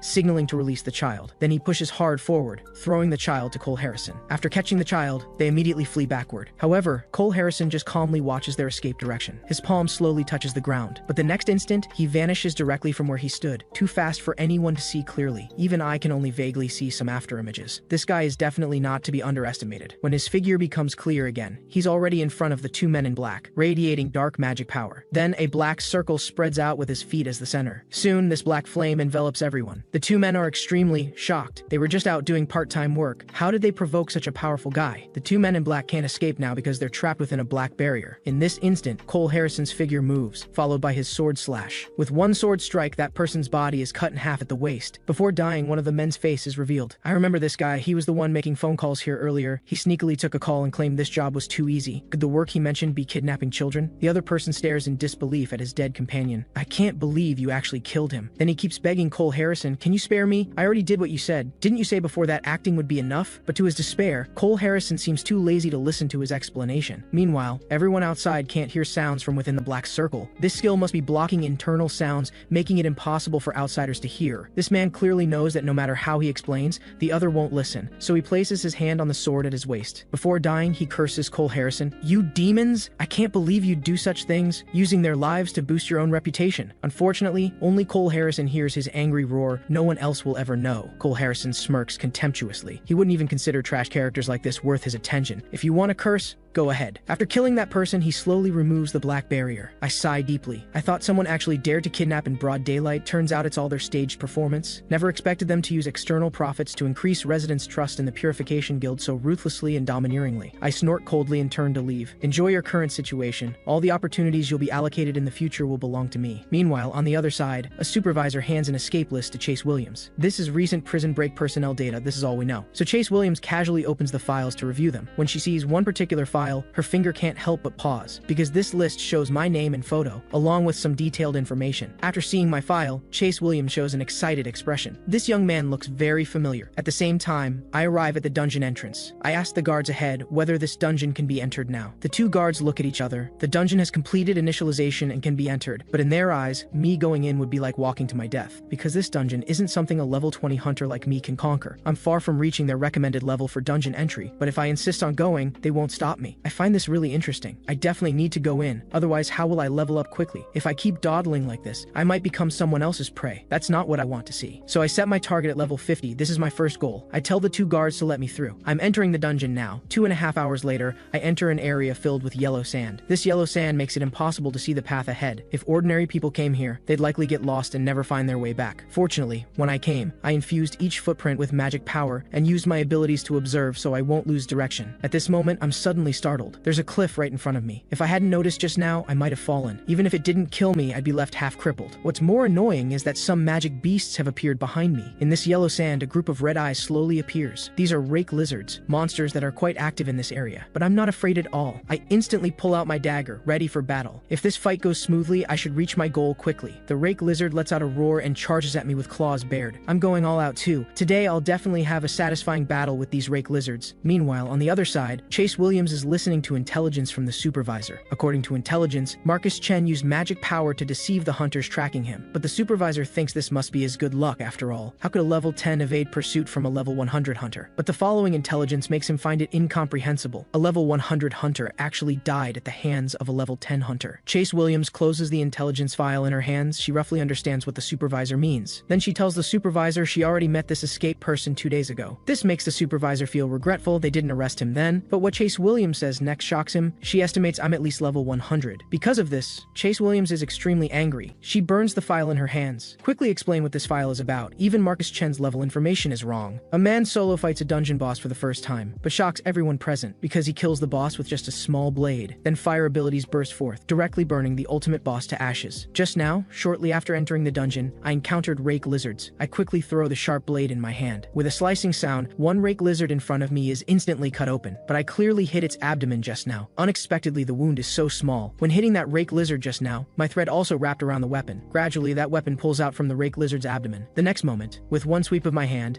I instantly wound several rake lizards. If I killed them one by one, I might exhaust my stamina before finishing off all the rake lizards. Finally, I also wound the 2 uninjured lizards. After all the rake lizards fall to the ground, I grip the blade in my hand. I raise one finger at them. If you've got guts, come at me! Several rake lizards obviously fear me a bit, continuously making gurgling sounds on the ground. But soon, these rake lizards charge at me again. This game was created by me, so I clearly know there's something special to pay attention to when hunting monsters, whether there's damage value. If no damage value is dealt, even if the monster dies, it won't be judged as the hunter eliminating the monster. But if the hunter has already made small wounds on the monster, that's a different story. Thinking of this, I stop entangling and turn to run backward. These lizards also like to kick someone when they're down. Seeing me afraid and running, they desperately chase behind. I leap up, preparing to jump across. They make the same movement as me, but at this instant, the places I cut earlier actually expand their wounds. At the same time, I reach the ground. Turning back to look, I find all the rake lizards have fallen below the cliff. No matter how high the rake lizard's defense, falling from such a height would kill them. After they die, they become energy bodies, transforming into experience points added to me. Then lizards keep getting killed by the fall. Each lizard's death gives me considerable experience points. I chuckle. Finally leveled up. The system panel now shows a significant level increase. I've reached level 27. I chuckle. Looks like my plan succeeded. On the other side, a woman steps into the cell that once held me. She sees what I once drew in this cell. This confuses her greatly. This should be a ritual array drawn with blood, but what exactly is being summoned? At this moment, her phone suddenly rings. It's her boss calling. She tells her boss about this matter and mentions that I don't seem to be an ordinary person. She also asks the boss to send another person to help her because the previous warden was speaking incoherently. Later, in anger, she killed him. Back to my side, after the rake lizards fell into the cliff, I climb down to find their corpses, and I find the magic crystals they dropped at the bottom of this cliff. Suddenly, footsteps sound behind me. Looking up, it's actually a monster completely wrapped in flames, but I break into a grin. You finally showed up. Then I pick up the sharp blade in my hand, ready for battle. But what I don't know is that a head has actually popped out above us. From the man's attire, he should be an assassin. He's preparing to aim below with his bow. But what happens next shocks him greatly, because while he's knocking his arrow, I've already taken down that ultimate boss, and I successfully seize the opponent's fire attribute ability. Moreover, in that assassin's view, my attack technique just now was particularly skillful. Going back 10 seconds after discovering this boss, I immediately throw my short blade. Though it blocks this attack, it's still wounded. The reason is simple. I controlled the flying blade to attack it again when returning. This makes the boss extremely angry, feeling like it's been toyed with. After successfully drawing aggro, I turn and run. During this time, no matter how it attacks me, I only dodge. I don't stop until I lure it to the oasis. Dealing with this fire being takes barely any effort. The originally unconvinced assassin is now completely convinced. No wonder the leader favors him so much. He clearly has vision that low-level hunters lack. Turns out this person was sent by the leader to protect me. Though the test results were excellent, since I'm still low-level, she's somewhat worried, so she has this assassin follow me. If I encounter danger, he'll help. The leader specifically instructed him not to forget to remind me about the importance of team combat, but the result is the complete opposite. After I arrive here, there's nothing I need his help with, so he slowly gets up, preparing to continue following me. He must observe carefully. Soon, another round of battle begins. I still throw out a flying blade. With a clang, the boss across from me directly activates a shield, deflecting my dart. I immediately pull back my short blade. This boss really has tight defenses. This boss is a bit different. It's a completely new boss formed by combining 3 bosses, with front, middle, and rear positions. This kind of complementary team combat reminds me of what Leader Lee said. She told me before that conquering dungeons isn't simple. Going solo absolutely won't work. Her purpose in saying this was to invite me to join their team. This makes me grin. I don't like being tied to organizations. Though I know she means well, I still refused her. I prefer relying on myself over organizations. At this moment, I lightly jump, immediately using short-range jump to reach the boss's front. While they're still dazed, I pull out my short blade to stab them, but first I need to deal with that annoying barrier. However, what I didn't expect is that just as my attack is about to land, they suddenly switch positions. The one with stronger defense from the front comes before me. Seeing this, I don't continue entangling and immediately use lateral movement to circle behind again. This time I use lateral movement to reach the middle. Suddenly this boss feels its vision starting to blur. Not just this one, all 3 bosses feel like their vision has been stripped away. This is because I used vision deprivation skill. Then I combine it with brief stun skill. As I mentioned before, these 2 skills stacked together are invincible. Seeing my goal achieved, I immediately use short range jump to quickly retreat. They look around but can never see each other's figures. At the same time, I also use the grapple skill. I quickly grab one of them, making making that boss immediately panic. I take a quick step to reach its front. Hearing the commotion, it immediately raises its defensive barrier, but unfortunately, it forgot it's in a team. Once it raises the barrier in another direction, it gives me an opportunity. I ignore it and quickly rush toward the other two bosses. Now is the best time for me to deal with them. There's a huge opening in front of them. It's precisely because of this state that I don't like team cooperation. Once you encounter problems you can't solve alone, you depend on others, which would only put me in mortal danger. The boss in front is scared pale. It senses killing intent but can never see the opponent. With a slicing sound, my sword pierces its abdomen. Then a horizontal slash quickly ends its life. The system notifies me that I've eliminated 2 ultimate bosses. The last one hears the commotion and immediately charges at me, but it can no longer pose any threat. I tighten my grip on the long blade. I'll deal with you now, let you join your brothers on their journey. With one lateral movement, I reach its back. At the same time, the boss finally reacts, but it's still one step too late. My blade has already reached its front. With a slicing sound, my blade directly pierces its abdomen. These 3 bosses together might pose some threat to me, but once separated, dealing with them is no different from crushing ants. After eliminating the last ultimate boss, my level also rises to 29. I quickly pull out my long blade and begin seizing the skills from their bodies. I obtained side defense technique, rear defense technique, and front defense technique respectively. The 3 skills combine to regenerate the protective barrier skill. With a ding, the system notifies that protective barrier creates a deployable defensive barrier that can be maintained until durability is exhausted. This interests me. When skills reach max level, they become deployable types. That's pretty good. All of this is witnessed by the assassin above.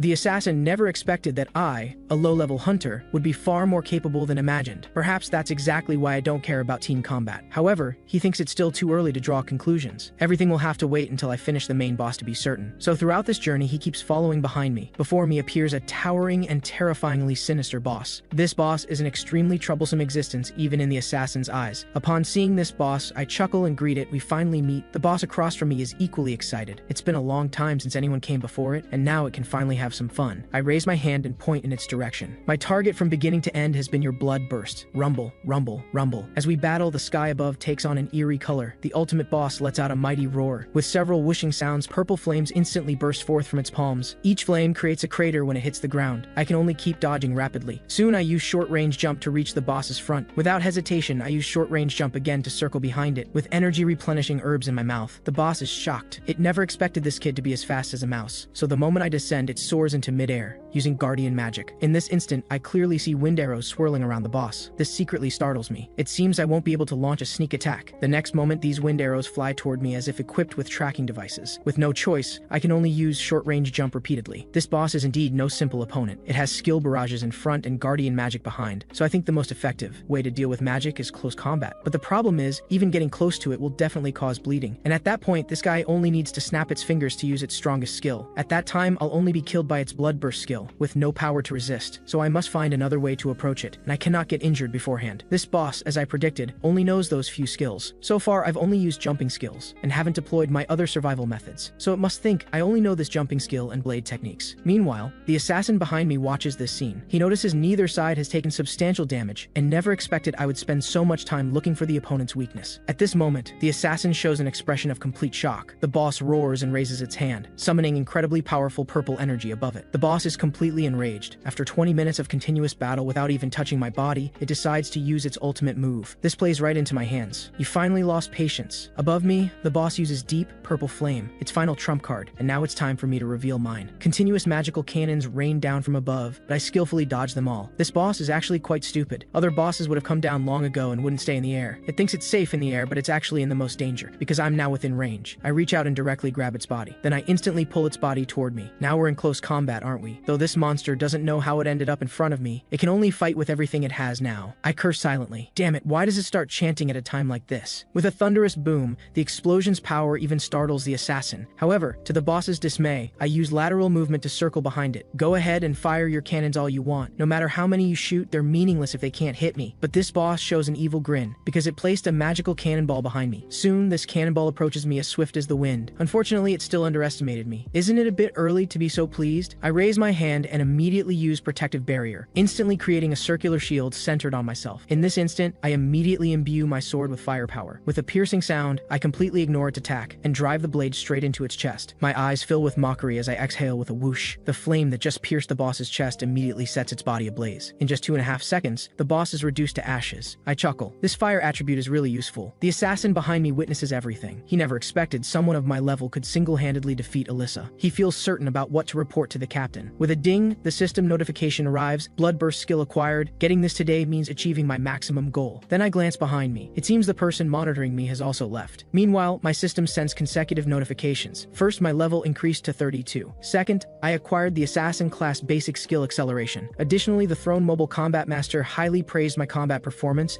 and provided minor buff effects. This surprises me quite a bit. I never expected additional assistance. However, my throne looks down on these trivial aids, but I never paid attention to it anyway. How could it know my thoughts? Moreover, killing the boss also dropped an item. This makes me very satisfied. This thing will definitely come in handy later. Meanwhile, outside, a group of people arrives at a dilapidated building. Chase Williams has found my address and arrived at my front door. Though the door before her is locked, she decides to burn it down directly, quick and efficient. The next moment she raises her hand, powerful flames emerging from her palm. At the same time, across from them, a man is rapidly sending messages. This is someone I hired specifically to monitor the building across from me. I'm his client. He sees Chase Williams through his peephole as they search for traces of me in my room. Her boss chuckles. Marcus Chen, I really want him to join us. These words startle Chase Williams, thinking she misheard. The boss continues, that guy acts decisively, cautious yet bold. I really like that kid. However, the boss's next words shock Chase Williams. He says, Marcus Chen's caution is a virtue you lack. If he joins my ranks, you'll have quite the competitor. Hearing this, Chase Williams is completely stunned. She never expected her boss to rate that punk so highly. Soon they discover a new clue, the rental contract. Chase Williams carefully examines the rental contract and discovers the house owner is actually a hunter, and this hunter is none other than Sophia Han, who likes me. At this moment, she's noticed I seem to be followed and keeps calling me, but can't get through. On the other side, Chase Williams and her team are quite satisfied. They feel they've caught my trail. Meanwhile, I'm still basking in the joy of easily defeating Alyssa. Though my original purpose was stealing Bloodburst, I never expected such a nice item drop. This item is a green magic stone. If sold, I could make a clean 300,000, not to mention the bleeding ring that can be enhanced. There's also a usable skill book. Though it doesn't match my class at all, there are still ways to learn it, so I should keep it. At this moment, my phone keeps buzzing in my pocket. It seems several messages arrived at once. It appears that staying away from dungeon entrances allows phone signals. However, when I see the phone's contents, I'm startled. Sophia Han, after failing to reach me by phone, sent messages saying Eclipse specifically came to investigate me and seems to be tracking me. I grin. Good thing I found out in advance. Otherwise, I'd definitely pay a heavy price later. I never expected Chase Williams to act so quickly. It seems she can't wait to meet me. Right now, the most important thing is catching Derek Sullivan first. Marcus Chen then boards the subway. But to catch Derek Sullivan and handle everything that follows, he needs to find that person first. The scene shifts to a man observing the building before him. This is the person Marcus Chen seeks, and he's also looking for Derek Sullivan. His reason for seeking Derek Sullivan is that Derek Sullivan is connected to his friend and hometown. The man's superior doesn't want him involved, as this exceeds their jurisdiction, but he has reasons that compel him to investigate further. The man has already searched all of Derek Sullivan's possible hideouts. The building before him is the last one. Without hesitation, the man goes upstairs. He's racing against time. The man then starts knocking on the door. A young man opens the door and asks who he's looking for. The man asks if he knows Derek Sullivan. The young man seems displeased. He tells him only he lives here, but the man's eyes look into the room. He discovers a handgun placed inside. From your appearance, you must be a hunter. The young man realizes the other has spotted his gun. He quickly explains, I only use it for self-defense. The country is quite unstable now. Finding no target here, the man feels discouraged. Meanwhile, the door behind the man opens a crack. The young man from before peers through the gap, observing him. He then draws his gun, aiming at the man's head. The man senses something wrong and draws his sword. He immediately turns and strikes the door gap with his blade. The unprepared young man has his fingers severed by this strike. You really are a hunter, a gunner at that? You're too stupid. If you want to use self-defense as an excuse, you should remove the silencer. He then kicks the others back. The young man is so frightened he begs for mercy repeatedly. In an instant, two long swords rest on either side of his head. If you don't want to die, tell me everything about Derek Sullivan. The young man's voice cracks with fear as he trembles. I only saw him once during a commission. He said he'd kill anyone looking for him. He couldn't hide so perfectly alone. There must be someone more terrifying behind him. The scene shifts to the man going downstairs. The person behind Derek Sullivan must be why Yang Ping was told to stop investigating. Sounds in the distance catch the man's attention. Several Seoul National Security Agency colleagues appear, walking toward the man's location. He cannot return to the security agency now, or he'll fall short at the final step. Watching people gradually approaching, the man feels at a loss. Then Marcus Chen suddenly appears, interrupting their advance. You're from the National Security Agency, right? Perfect. I need to find you guys. On that street to the right, I was robbed by a hunter. The man feels fortunate someone helped distract their attention. He then sneakily escapes from there. Marcus Chen notices and shows a meaningful smile. The man has now returned to his hideout. He unconsciously flips through an old photo album. The two had just joined the security agency then, full of confidence. Due to work, they were assigned to different cities. They promised to protect their respective cities together, but their methods of protection were completely different. The man stares at the photos, lost in thought for a long time. Then Marcus Chen suddenly appears. The man realizes the person before him is the one who just helped him escape. How did you know I was in this place? Marcus Chen Chen doesn't answer the man's question, instead stating his name. You're Ryan Mitchell. You work at Seoul National Security Agency. The man looks shocked. Did you investigate me or did that guy tell you to bring me back? I'm not your colleague, but I know why you're looking for Derek Sullivan, because I need to find him too. Interested in cooperating with me? I don't know you at all. Why should I cooperate with you? Do you think catching Derek Sullivan will end everything? You want this incident exposed too, right? You work at the security agency, but getting information about your friend is difficult. Don't those guys always use jurisdiction to limit you? But have you thought about why your colleagues appeared there? Hearing this, the man is startled. What exactly are you trying to say? Because someone is supporting Derek Sullivan from behind, the power of the person behind him is so great that even the security agency fears them. The man recalls what that guy just said. There really seems to be powerful people supporting him from behind. His own superior is the same way. Who exactly is that person? Marcus Chen shows a serious expression. The person supporting Derek Sullivan from behind is a core member of the Purification Guild. The man thinks this is nonsense, since he's also worked with the Purification Guild. They couldn't be that type of people. Without giving him a pleasant look, he turns to leave. But Marcus Chen tells him, I don't care if you believe me or not. As long as our goals align, that's enough. Tomorrow at 6 p.m. if you come to the plaza, you'll see him. If you think this is a trap, feel free to investigate first. In exchange, if I keep my promise, you'll have to do something with me. Meanwhile, the person tracking Marcus Chen tells Diana Lee about what happened. Diana Lee never expected Marcus Chen's abilities to be this strong.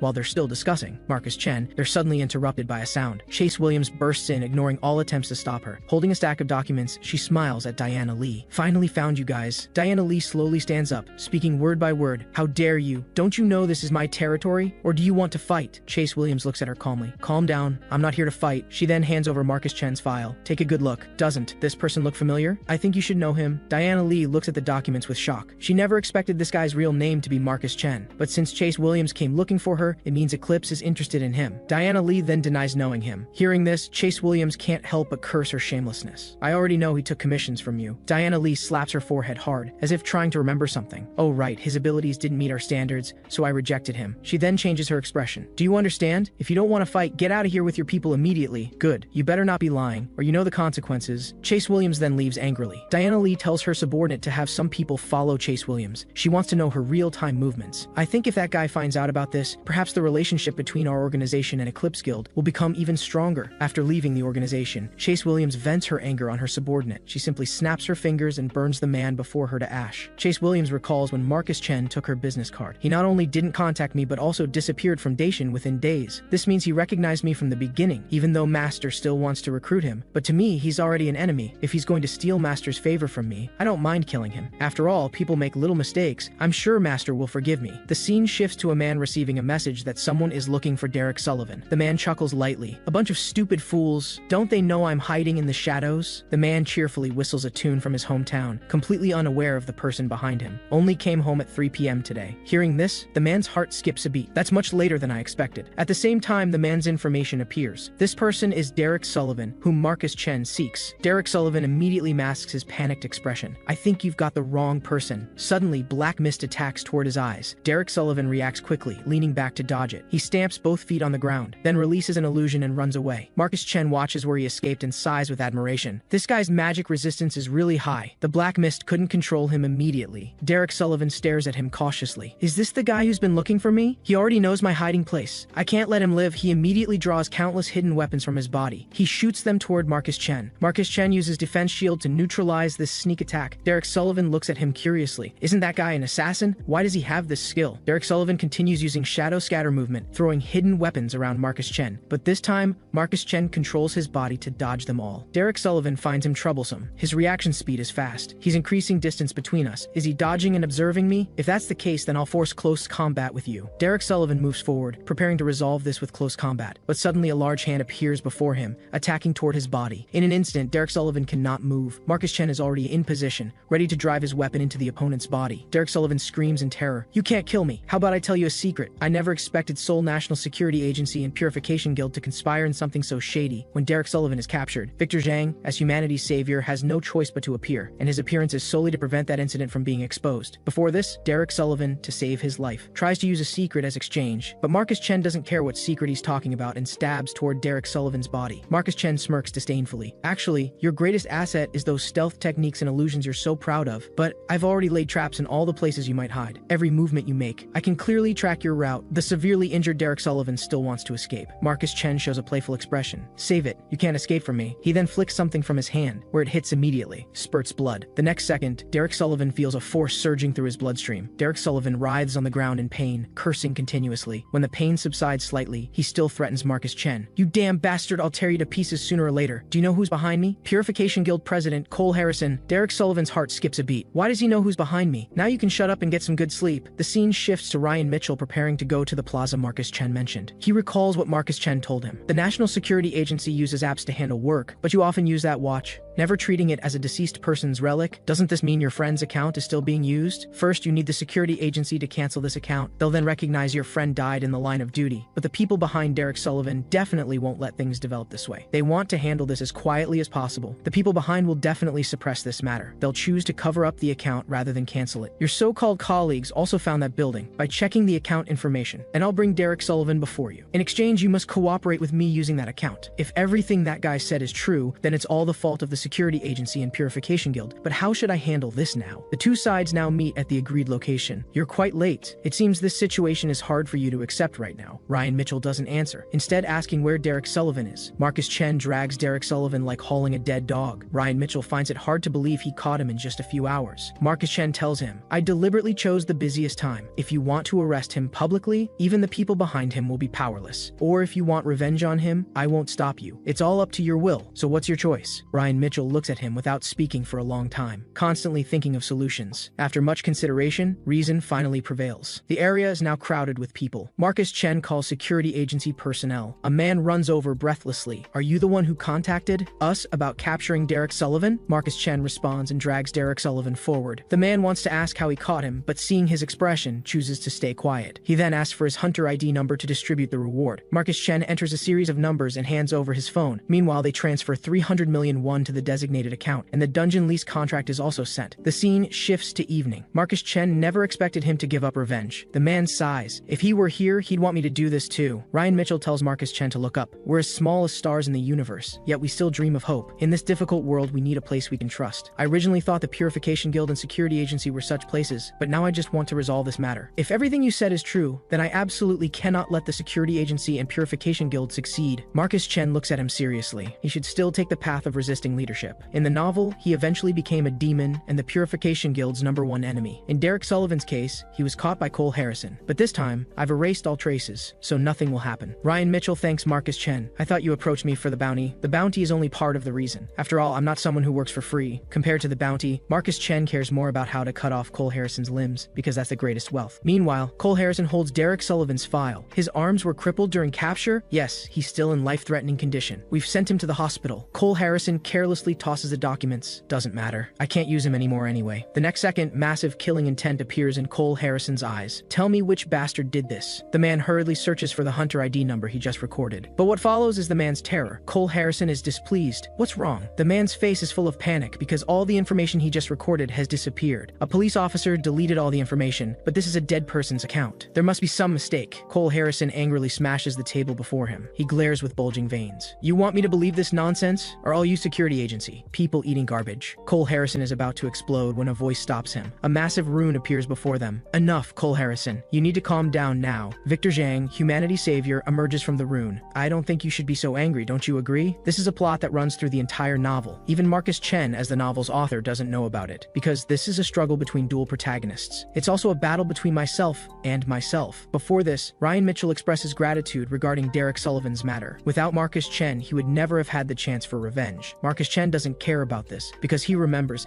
the enemy of my enemy is my friend. Right now, he needs a sharp blade against the Purification Guild, and Ryan Mitchell is a reliable ally. After chatting, Ryan Mitchell prepares to return to Seoul. Watching him leave, Marcus Chen feels somewhat emotional. Everything he's experiencing now is exactly the development he wanted to write in his novel before. Victor Zhang suddenly approaches Cole Harrison. "You don't seem to be in a good mood." When Cole Harrison sees Victor Zhang arrive, he knows trouble has come knocking. Then Victor Zhang says leave, and both subordinates' pupils suddenly contract. Like puppets, they nod stiffly and leave with smiles. The two then sit down. "Tell me, what exactly happened? My tool is broken. I feel like someone is deliberately targeting him." A powerful pressure appears in the room. "Didn't I tell you to maintain composure? So where's the problem now? Whether those guys you mentioned exist or not doesn't matter at all. Anyone who dares obstruct our dream will become ash." Meanwhile, Marcus Chen arrives before a stone sculpture. In the novel, this is a hidden dungeon that Victor Zhang can use. But this time, it can only be used by me. As Marcus Chen steps into the cave, a dangerous aura follows. He immediately summons his weapons. Suddenly, something of unclear shape appears. As the shadow gradually dissipates, a humanoid monster appears, Boss John Young. This is a troublesome opponent. If it gets close, I'll be in danger. As they face off, someone in the nearby forest seems to be observing everything. Suddenly, the boss emanates a strange power. A massive figure materializes behind the boss. As the boss's thoughts flash, the towering shadow bursts forth multiple dark figures. When the shadows hit the ground, they transform into countless duplicates. Marcus Chen observes its movements, because timing is crucial to defeat this boss. Meanwhile, all the duplicates rush toward Marcus Chen at once. Marcus Chen realizes the timing is perfect. Using the glove's mechanism, he throws his weapon. However, the weapon doesn't attack the first duplicate, instead passing right beside it. Then with a thought, he controls the weapon's trajectory. In an instant, several duplicates are skewered like candy on a stick, as if by design. Seeing Marcus Chen freeze up, the other duplicates immediately pounce. But Marcus Chen doesn't recall his previous weapon, instead summoning a long sword. He explosively pushes off with both feet toward the other duplicates. In just 1 second, he appears before a duplicate. Just as Marcus Chen is about to eliminate the duplicate before him, an abnormal sensation appears. Suddenly, the boss's main body appears behind him. However, when the boss attacks Marcus Chen, it discovers the person before it is just a duplicate. As Marcus Chen raises his palm upward, the distant dagger suddenly moves. The boss then loses sight of Marcus Chen. It starts looking around from its position. Meanwhile, Gangu Shin once again used the glove's special property to control his distant dagger. A point of light suddenly appeared in the sky. As the light gradually approached, the dagger appeared right above the boss's head. In an instant, the dagger plunged in with tremendous force, as the boss's body kept trembling. After a few seconds, there was no more sound. Being able to defeat this tricky boss so easily was something Gangu Shin had already planned out. He used his clone to attract the opponent's attention, while his real body had already hidden nearby. Combined with the dagger the opponent hadn't noticed earlier, he controlled the boss step by step within his own design. As the boss disappeared, the system notification came through, successfully plundered the target's skill Shadow Step. After obtaining Shadow Step, Gangu Shin smiled, because this skill was especially important to him. With this, Gangu Shin's first step was successfully completed. Just as Gangu Shin was still checking the rewards, a black shadow suddenly merged together again. A clone that looked exactly like Gangu Shin appeared. At this moment, Gangu Shin showed a vigilant expression. It was exactly the same as in the novel. The scene shifted. Guan Yongche reminded Siwan Zhang not to be too optimistic. After all, nothing was absolute. Suddenly, that familiar pressure came again. What do you mean by that? This world revolves around me. I am good, I am justice, everything is decided by me. You mean you're the protagonist? That's right, I am the protagonist. This is a battle between me and another me, and that other me is Gangu Shin. On Gangu Shin's side, this was a battle between himself and himself. The boss not only copied Gangu Shin's appearance, but even copied all his skills. The boss didn't hesitate for a moment, picked up his weapon and assumed an attacking stance. In an instant, the boss used short-distance leap toward Gangu Shin. However, Gangu Shin was already prepared and dodged the attack with just a tilt of his head. The two immediately crossed blades. Since the opponent knew all his combat techniques, he could only fight in close combat first. If he used clone magic, it would be countered by the opponent's perception. At this moment, the boss used black fog to block vision, and both sides knew this skill's weakness. If Gangu Shin rashly used short-distance leap, the opponent would definitely use the binding skill. What remained were skills that required physical contact to use. However, both sides learned from the same teacher, so it was hard to break through. Then Gangu Shin used instant movement to get behind the boss. He immediately used the rapid stab skill on the boss. He thought the sneak attack would succeed, but didn't expect the opponent to easily deflect it. A barrier appeared around the boss's body. It was the life-saving skill magic barrier that Gangu Shin had obtained earlier. At this moment, flames ignited on Gangu Shin's dagger. Since neither side could break through the defense, let's see how long you can hold out. He then used the clone skill he had just obtained. Seeing this, the boss didn't understand what the opponent's purpose was, but he still activated his perception skill. Then he lunged toward Gangu Shin's real body. To this, Gangu Shin just gave a contemptuous smile, as if everything was under his control. When the boss slashed at Gangu Shin, he discovered the opponent was just a clone. However, Gangu Shin once again used instant movement to get behind him. The boss was so enraged by this toying that his teeth were bared. However, Gangu Shin's attack was once again blocked by the magic barrier. What the boss didn't expect was that the originally solid barrier began to gradually crack. In just a few seconds, a gap was torn in the barrier. The boss then switched from defense to offense. He pushed hard with both feet and thrust toward Gangu Shin. However, the Gangu Shin pierced by the boss showed a mocking smile. At this moment, the boss also noticed something was wrong. Gangu Shin appeared in front of the boss using the instant movement skill, and the opponent barely managed to block it with that tattered magic barrier. In just 1 second, the barrier shattered again. The boss wanted to catch Gangu Shin's stiffness. Unexpectedly, that powerful strike was easily dodged by the opponent. Then Gangu Shin appeared behind him once again. This time, the boss didn't use the magic barrier, but instead threw the weapon in his hand. However, what he hit was still Gangu Shin's clone. These repeated maneuvers gradually drove the boss to the breaking point. Afterward, the two repeated the same pattern. The boss used the magic barrier to defend. Gangu Shin used thrust to break through the barrier. Just when Gangu Shin appeared behind the boss once again, the boss wanted to continue using the magic barrier, but found that no matter what, he couldn't form the barrier. This made the boss curse under his breath. At this moment, Gangu Shin suddenly spoke, Looks like you've reached your limit. You probably don't have enough mana to use it now. Perhaps you even copied my magic hypersensitivity. At this moment, the boss finally showed a panicked expression. In an instant, Gangu Shin stabbed the boss with 100 holes. The boss who suffered this attack didn't fall. Instead, he used the leap skill to run away. In contrast, Gangu Shin didn't choose to pursue. He just raised his hand and snapped his fingers, blood burn. In an instant, the wounds on the boss's body suddenly erupted at this moment. At this moment, the boss died. The moment the boss fell to the ground, he began to gradually dissipate. Thanks to you, for the first time in a while, I realized my magic hypersensitivity is actually quite useful. At this time, the system sent a notification. Congratulations. You have obtained skill amplification, one-time use only. After receiving the system notification, Gangu Shin didn't pay much attention, because he had already planned everything. He then found that skill in his skill list. At this moment, a colorful light appeared, and the skill that was originally max became ultimate. At this point, Gangu Shin smiled. His first ultimate skill had finally appeared. At this moment, Gangu Shin looked up.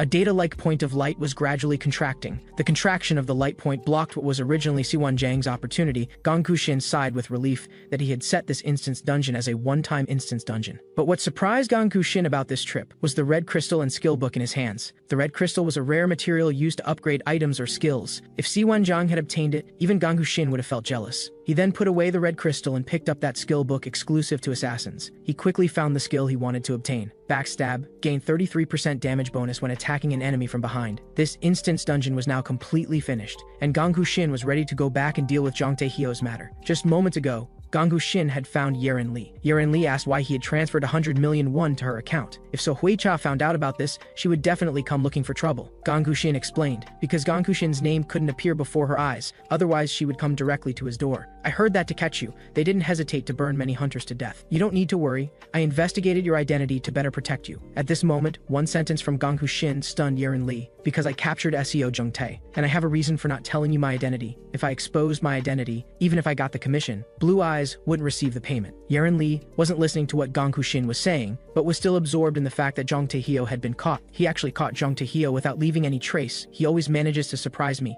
Where exactly is his limit? So how should I address you now? After all, I now know your real information. For everyone's safety, you should still address me by my alias. No problem, then let's talk about the commission now. The two talked for a long time. Yerin Li said someone would specifically take you there, and they also wanted to see your abilities. Just when Gangu Shin arrived at the meeting point, a cute girl walked over and gave Gangu Shin a friendly self-introduction. Seeing her appearance, Gangu Shin nodded in acknowledgement. Then his gaze turned to that exclusive bus. Inside the bus were dedicated hunters for protection. Although their fees were expensive, they could guarantee the safety of this trip. Gangu Shin didn't care, and casually found a seat to rest. After who knows how long, the originally quiet bus suddenly became noisy. The awakened Gangu Shin was obviously somewhat displeased. He turned to look at the hunter. Can you get them to quiet down? I need to rest now. After a while, Gangu Shin suddenly summoned his weapon. In the weapon's reflection, he saw a figure walking toward him. Gangu Shin glanced without showing any emotion. The man walked over with a gloomy face. He suddenly raised his weapon and aimed it at Gangu Shin. A bang rang out, nearly causing the other passengers to faint from fright. However, the next second, the man was stunned. The man who had been sitting in the chair had disappeared. At this moment, Gangu Shin had already arrived behind the man using instant movement. Without any hesitation, he used the backstab skill on the man's back. Gangu Shin gave a wicked smile. This skill really is useful. However, this action attracted everyone's attention in the bus. Seeing this, the other hunters immediately pulled out their weapons ready for battle. They have large numbers, I can't let my guard down. Suddenly, a man with a constellation above his head caught Gangu Shin's attention. Constellation, father of music. Recovery speed increased by 5 times when listening to classical music. At the same time, Sang Miyun also drew her weapon ready to fight, but Gangu Shin told her he would handle it himself. Sang Miyun didn't refuse, but instead looked at him admiringly. Perfect. I can observe your abilities. Suddenly, Gangu Shin stomped his foot. A cloud of black fog was rapidly surrounding several people. The few who didn't react quickly fell for it. At the same time, several clones attacked different people. The man raised his gun with bared teeth. Damn it, don't let me see you. At this moment, everyone in the vehicle had lost their vision and were being toyed with by the clones. Gangu Shin suddenly appeared and stabbed the blonde guy from earlier. The weakened blonde thought the one in front was the real body and instinctively shot to kill, but didn't expect it was just a clone. As for the others, they were overwhelmed by the black fog and clones. After severely injuring the blonde, Gangu Shin came before another person. With one upward strike, he took down another. Seeing this, the headphone guy stopped holding back. He shot at the clone in front of him. Before the headphone guy could react, Gangu Shin had already appeared on his left side. In the blink of an eye, several wounds appeared on the headphone guy's body. Not bad, kid. Although you've impressed me, this is still far from enough. Hearing this, Ganghu Shin gave a contemptuous smile. Looks like you don't know the consequences yet. At this moment, Ganghu Shin snapped his fingers again. In an instant, all the injured people had blood spurting from their wounds. With a bang, everyone died from Ganghu Shin's blood burn. This blood burn had such an effect precisely because Ganghu Shin had previously upgraded blood burn to ultimate. At this moment inside the bus, most people had turned into zombies. But the headphone guy managed to withstand the damage with his superior recovery ability. You damn bastard! Looks like you really love music. At the same time, the headphone guy quietly picked up his weapon. Arrogant fool, I'll send you to your death right now. However, a shoe stepped on the headphone guy's foot. The headphone guy, without any guard, flew toward Ganghu Shin's dagger. He crashed straight into the dagger and lost his life. The person who helped Ganghu Shin throw the headphone guy over was Sang Mi-yoon. The corners of Sang Mi-yoon's mouth lifted slightly. Very good, you've passed the test. Just now, Ganghu Shin dealt with the hunters on the vehicle. Then the system notification came. Congratulations, you have successfully plundered Father of Music. Very good, from now on I can listen to classical music during rest to cultivate my temperament. At the same time, Ganghu Shin began to clean up the battlefield. This is a good item, it's a stamina item proportional to my level. These shoes are also a high agility item. As for the remaining items, might as well find a place to dispose of them. At this moment, Sang Mi-yoon walked over. Aren't you going to thank me? After all, I think my assist was quite good. I want to officially appoint you as the captain of Taehwa River. Hearing this, Ganghu Shin was stunned. Taehwa River. Ulsan was just a side story in the novel, so I only gave them names and whether they survived. And Taehwa River was one of them. I didn't expect Sang Mi-yoon to become the captain. As captain, you will receive $250 million annually. If you can bring me Taesugong's left arm, you will be the supreme of Ulsan. Ganghu Shin pretended to think for a moment. I have one more condition. I want to elevate Taehwa River's status above Ulsan. Give me a chance to meet with the leader of Abyss. Abyss was one of the Salvation Guild's forces. They were the military organization with the strongest cohesion and organizational power. Although in the novel, they would eventually disband due to internal rebellion, and I needed to intervene with them quickly if I wanted to defeat the Salvation Guild. I needed their power. I didn't expect this opportunity to come so soon. Taehwa River was one of Abyss's guard organizations,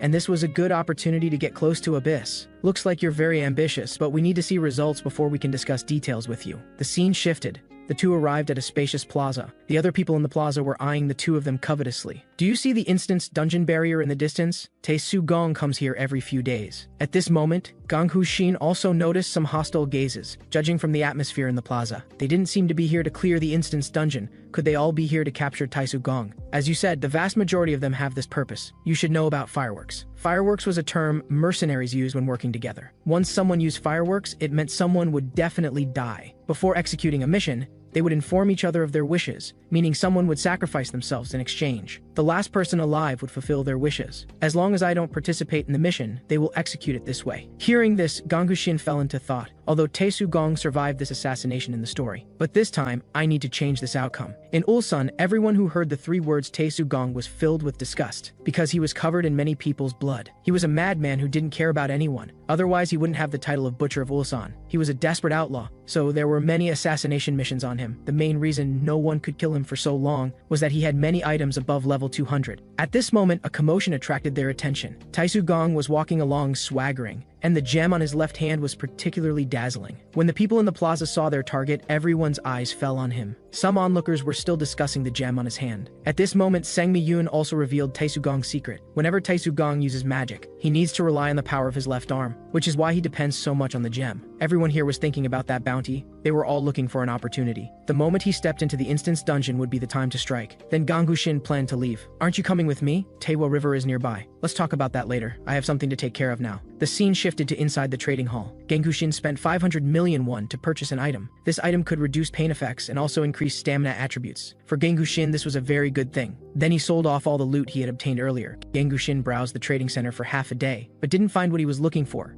Suddenly, Ganghu Shin thought of Taesugong. This guy had no constellation, but his subordinates still flattered him. They were protecting a fake this much, which meant they were plotting something. Where was the real him? He should have developed a habit of checking work before executing plans. At this moment, a man brushed past Ganghu Shin, and this caught Ganghu Shin's attention, the holder of the sacred Bao constellation. Seeing this, the corners of Ganghu Shin's mouth lifted slightly. Finally caught you. If it weren't for his constellation, I wouldn't have even thought that was him. There were even many constellation holders gathered around him. After Taesugong got on the bus left. Ganghu Shin prepared to continue tracking him. If he rashly used transportation, and their routes overlapped, he would definitely notice, although this method would make him feel tired. But this was the only option left. I must find your true intentions. The scene shifted. Taesugong arrived at a hideout. I'm already getting excited. I really want to see the expressions on those mercenaries' faces when they discover my decoy. Everyone laughed along. Those bastards probably never thought they'd become the hunted. Boss, if you join this game, they'd be completely finished. Suddenly, Tae-Soo Gong felt something unusual. In an instant, he summoned his weapon and rushed out. When he arrived at the source of the disturbance, he found nothing. This made him doubt himself. Did I sense it wrong? Little did he know Ganggu Shin, who was tracking him, had already changed locations. Perhaps it was with this intuition that he was able to survive the fireworks. But his actions were obvious, and I will deal with you the same way. The scene shifted. Song Mi-yoon and her group were waiting for someone. Where did that guy Ganggu Shin go? Why is he so late? At this moment, the subordinate beside Song Mi-yoon spoke up. Boss, honestly, I don't trust him. Not long ago, the White Rose Legion was eliminated by the Salvation Guild. I really suspect he's a spy for the Salvation Guild. Song Mi-yoon said not to worry. His identity was confirmed through Abyss. The leader of Blue Eyes, Yerin Lee, gained trust by providing mercenaries to multiple clients. Rather than forming exclusive relationships with any particular group, their ability to remain neutral among many organizations meant they had such capability and power. If Blue Eyes recommended him to us, that means he has this ability, so he is worthy of trust. At this moment, Sang Mi-yoon's phone rang. When she opened her phone, a message appeared before her eyes. This was an encrypted message. Then she notified her subordinates to gather everyone. We're leaving here immediately. At the same time, more and more people were waiting for Tae-Soo Gong at the incense dungeon entrance. After a while, the decoy walked out with many subordinates. The moment he came out, everyone immediately became alert. The mercenaries all pulled out their weapons ready to kill him. With one command from the decoy, a melee began. In just one encounter, the mercenaries suffered heavy losses. You damn bastards, taste the fireworks. Just as the mercenaries were about to deal with the enemy before them, a red line appeared above their heads. A bang rang out. The mercenaries were consumed by flames. Tae-Soo Gong laughed at this sight. These are real fireworks. Tae-Soo Gong's strike put the mercenaries in a death trap. Are you ready to enjoy the fireworks? At this moment, the mercenaries realized they had already fallen into his trap. As blood continuously eroded the mercenaries, a grand fireworks display appeared. This grand fireworks display bloomed, but the cost was the mercenaries' lives. However, in a ruin, the real Tae-Soo Gong was hiding here, coordinating with his decoy. From here he could hit every shot. However, Tae-Soo Gong didn't know there was someone hiding behind him the whole time. At this moment, Ganggu Shin had already learned the opponent's plan. The decoy was in front acting. Tae-Soo Gong was in the back dealing with enemies. Just when Tae-Soo Gong was about to act again, Ganggu Shin suddenly released his binding skill. In an instant, Tae-Soo Gong was caught by claws. At this moment, Tae-Soo Gong suddenly disappeared, leaving his nearby subordinates at a loss. At this moment, Tae-Soo Gong appeared before Ganggu Shin. Who are you? Why are you capturing me? Ganggu Shin didn't answer, but instead showed a meaningful smile. However, his confident strike was deflected. Then Ganggu Shin immediately redirected his weapon, but the moment the dagger pierced the opponent's chest, Tae-Soo Gong suddenly disappeared. This made Ganggu Shin frown. Instant movement. If it's this skill, then he's definitely near me, and the best position would be behind me. Then Ganggu Shin attacked toward the position behind him. Due to the stiffness from teleporting, Tae-Soo Gong couldn't dodge Ganggu Shin's rapid stabs. However, Ganggu Shin didn't seem to want to kill him. He only stabbed the dagger into his left arm. At this moment, something unexpected happened. Tae-Soo Gong's palm appeared before Ganggu Shin. A bang rang out. An explosion detonated before Ganggu Shin. After the explosion's aftermath dissipated, fierce flames burned nearby. However, Ganggu Shin had also disappeared. At this moment, Ganggu Shin was hiding in a corner observing, this flame is more powerful than I imagined. Then Ganggu Shin actively revealed himself, which made Tae-Soo Gong furious. You damn bastard, are you toying with me? At this moment, Ganggu Shin suddenly raised his finger. Say goodbye, it won't belong to you anymore. The sound of snapping fingers followed. With a bang, large amounts of blood gushed from Tae-Soo Gong's left arm. This tearing pain made him roar uncontrollably. I will deal with you personally. At this moment, Tae-Soo Gong had become deranged. Just when he was about to raise his left arm, a strange feeling appeared. He discovered he couldn't feel his left arm's existence. When he turned to look at his left arm, he found his left arm had been severed at some point. At this moment, a blue claw grabbed his severed left arm. Then the left arm appeared in Ganggu Shin's hand. Seeing this, Tae-Soo Gong completely lost his sanity. Even risking excessive blood loss, he wanted to catch Ganggu Shin. In contrast, Ganggu Shin had a playful expression. You damn bastard. Don't let me catch you. At this moment, a group of people appeared in the unfinished building. When he saw who they were, he panicked. His subordinates were all lying on the ground lifeless. At this moment, Sang Mi-yoon walked out. She was able to find this place because of the message Ganggu Shin had sent her earlier. In the message, she learned that everything Tae-Soo Gong had planned was a scam. It was all to trap all the mercenaries in one fell swoop. At the same time, Sang Mi-yoon had raised her weapon and attacked Tae-Soo Gong. She casually swung her weapon, and a powerful sword energy sent all the surrounding corpses flying. Before this powerful sword energy, Tae-Soo Gong could only choose to flee. However, after just a few seconds, Tae-Soo Gong was engulfed by the sword energy. When the sword energy dissipated, Tae-Soo Gong's eyes were vacant,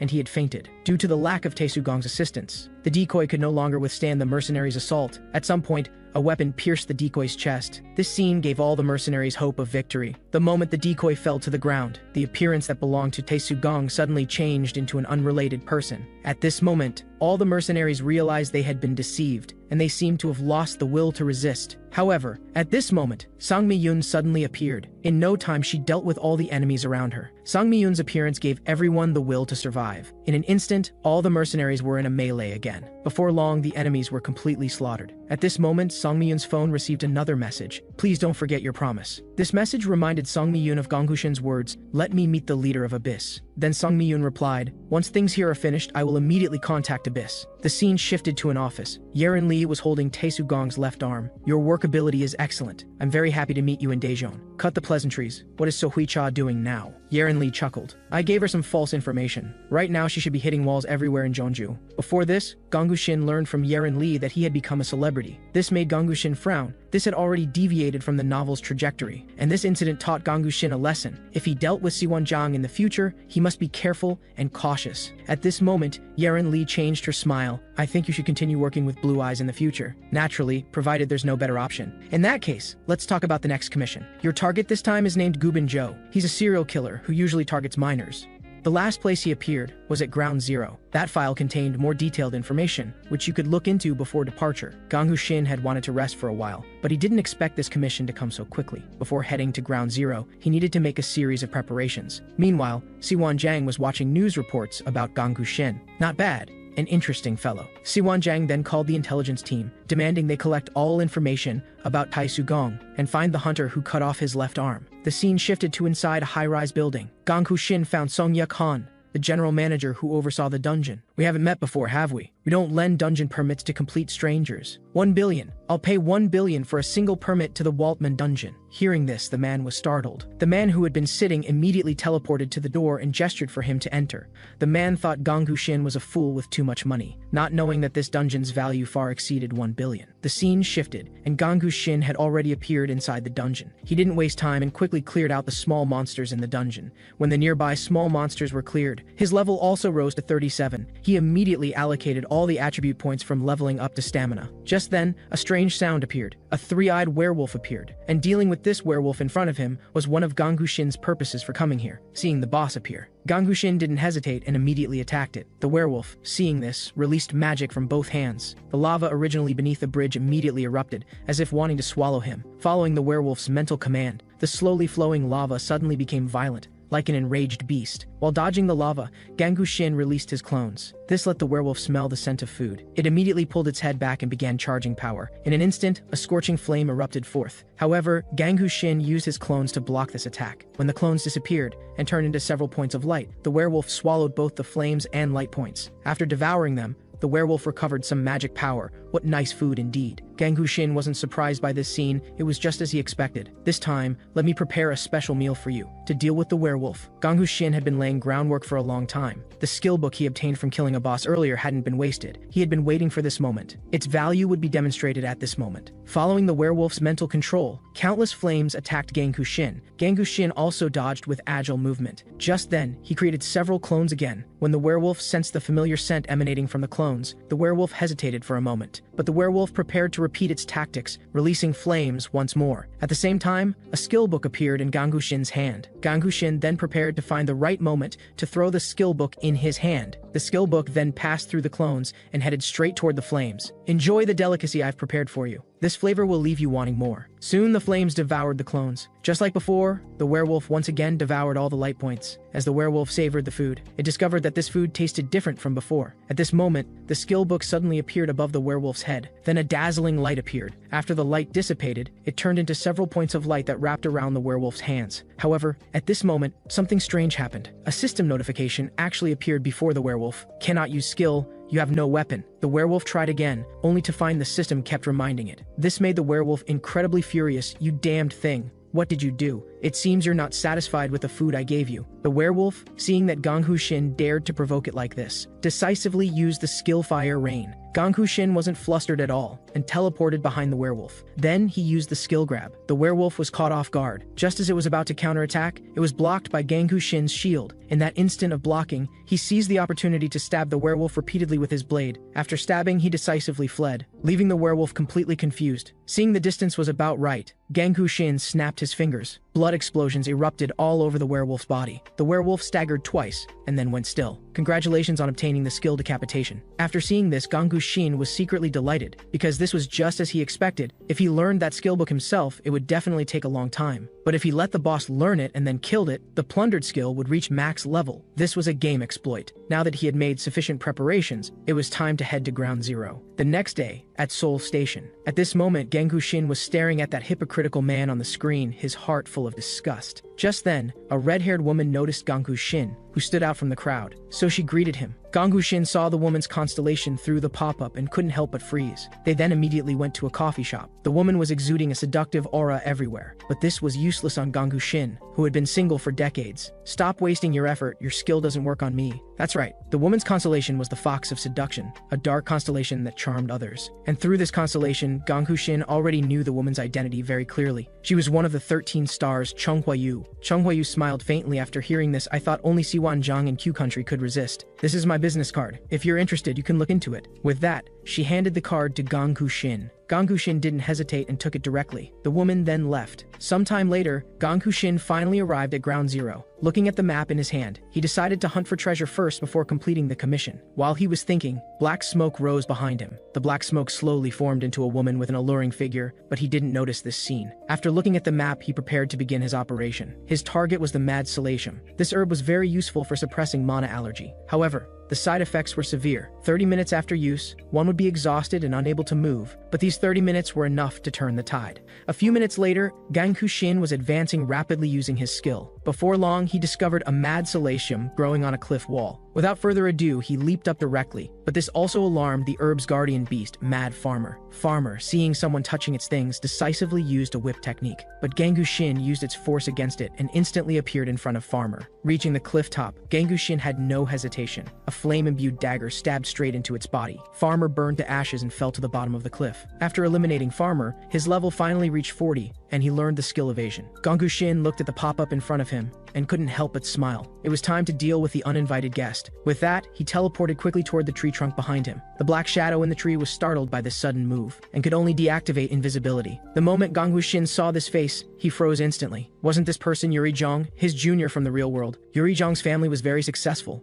with her father's business thriving. Guan Yongche also began pursuing her because of this. But after Yuri Zhang's family went bankrupt, Guan Yongche abandoned her. So originally, Gang Shin wrote her as an antagonist who hated Guan Yongche, though he hadn't elaborated much. Yuri Zhang, seeing Gang Shin was somewhat angry, hurriedly apologized. But unexpectedly, Gang Shin directly drew his dagger and charged power. Yuri Zhang was so frightened she closed her eyes tightly, but he was just clearing out a monster that was preparing to ambush them. After clearing the monster, Gang Shin told her not to follow him anymore. With that, he turned and walked away. Over the next few days, Gang Shin desperately slaughtered farmers to obtain solace grass, but only found 6. Thinking the time was about right, he prepared to complete the commission. Along the way, he encountered a very rare angel-type monster, but he didn't pay much attention and left. After walking a bit more, he saw a corpse with rare equipment in its hand, but the black-eyed parasitizing its body was too powerful. Gang Shin didn't dare take it rashly. However, there was still a way to deal with it. That was to lure it to the angel-type monster. Angel-type monsters had extremely strong territorial awareness, and they possessed sacred power that could eliminate black guides. After resolving it, he took the weapon. As compensation, he decided to bring back the identity information to help reunite him with his family. After doing all this, Gang Shin prepared to complete the commission. After Gang Shin left, a wisp of black smoke suddenly appeared. That's right, it was Yuri Zhang who had caught up. Gang Shin naturally noticed but didn't pay much attention, because this commission was somewhat troublesome. The target was named Gubin Zhou, who specifically targeted children, a complete scumbag. So this mission wasn't a simple assassination, he had to fulfill the client's conditions. After reading,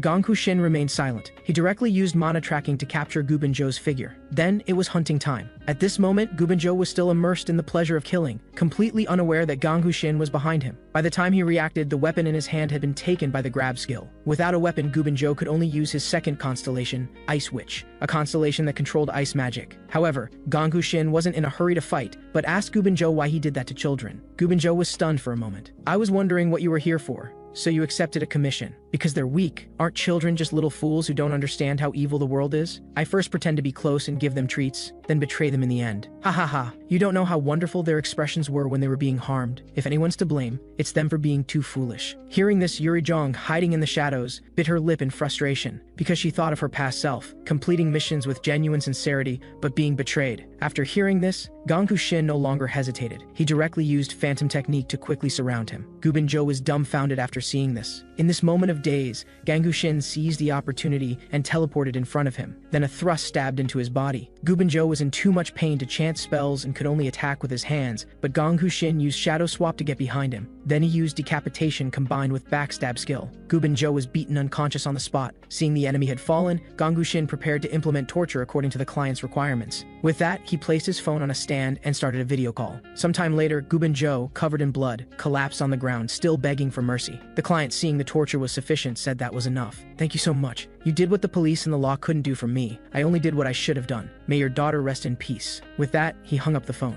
"Since the commission is complete, there's no need for you to remain alive." Just as he finished speaking, countless blood explosions erupted from Gubanjo's body. With the mission complete, Yuri Jong stopped hiding. "There's a dungeon I've never been able to clear. Can you come check it out with me?" Clearing dungeons, Gang Huxin naturally agreed. After all, he could get boss skills for free. Gang Huxin carefully examined this dungeon that was about to collapse. When he wrote this novel originally, he only mentioned Ground Zero had many dungeons but didn't elaborate, so they might as well explore it. The two then strode forward. Upon entering the dungeon, what came into view was a damaged stone tablet. The tablet read, "Those whose feet are stained with blood who invade the deepest part will be trapped here." Gang Huxin read it and laughed disdainfully. The two then slowly walked forward. They soon encountered several small monsters. They were undead monsters, mummies, but they were just small monsters. He killed them instantly with one move. After dealing with them, the two continued forward, and before long they arrived at the mid-boss room. The boss, hearing movement, decisively released a slash attack at them. The two hurriedly dodged. Then looking closely, it was a mummy knight wearing armor and wielding a sword. It possessed skills that balanced defense and defense. "Yuri Jong, send me to the top of its head." Yuri Jong was somewhat confused after hearing this, but still gathered mana to perform the operation. The dimensional gate was immediately opened, but this boss's reaction speed was extraordinarily strong. No matter how they teleported, it could accurately track them. But with their coordination, Gang Huxin quickly seized the opportunity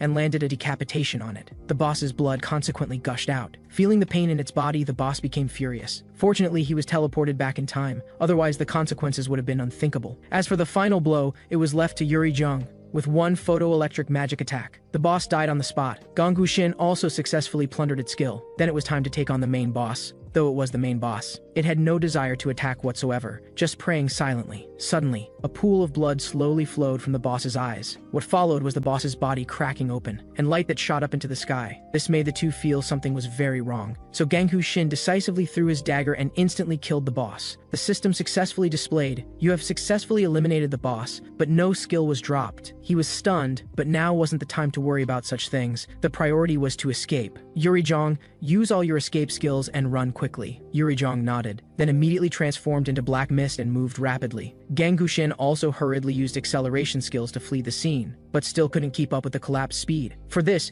he could only consume the mad silicium he obtained earlier. After consuming it, Gang Huxin felt his body become light, his speed increasing several times. But Yuri Jong ahead wasn't so lucky. Her foot was unfortunately sprained while running. She could only watch as Gang Huxin passed by her. Just as she felt deep despair, Gang Huxin turned around and came back. He didn't say much but quickly carried Yuri Jong on his back and ran outside. The timing was just right. The moment they got out, the dungeon completely collapsed behind them. After resting for a while, the two gradually recovered their composure. At this moment, the system popped up a notification. "Congratulations on obtaining one skill enhancement." It seemed this was a reward for their good performance. "Thank you. I thought I was going to be abandoned again. Actually, I was previously a guide for the Purification Guild. Back then, Guanhyung Che promised me he would take care of every member's safety. But when an accident actually happened, he directly chose to abandon injured companions. Before leaving, he even said things like I was just a toy. If I hadn't been able to form a contract with the space-controlling constellation at that time, you wouldn't be seeing me now. Your luck was really good." Ganghu Shin responded. Constellations don't form contracts with hunters for no reason. It must have seen potential in you. Hearing this, Yurijong's mood immediately improved considerably. Thank you. It really is better to speak what's on your mind. Suddenly, Ganghu Shin's head throbbed. His body's center of gravity became unstable. Then his head tilted back and he collapsed directly to the ground. Don't worry.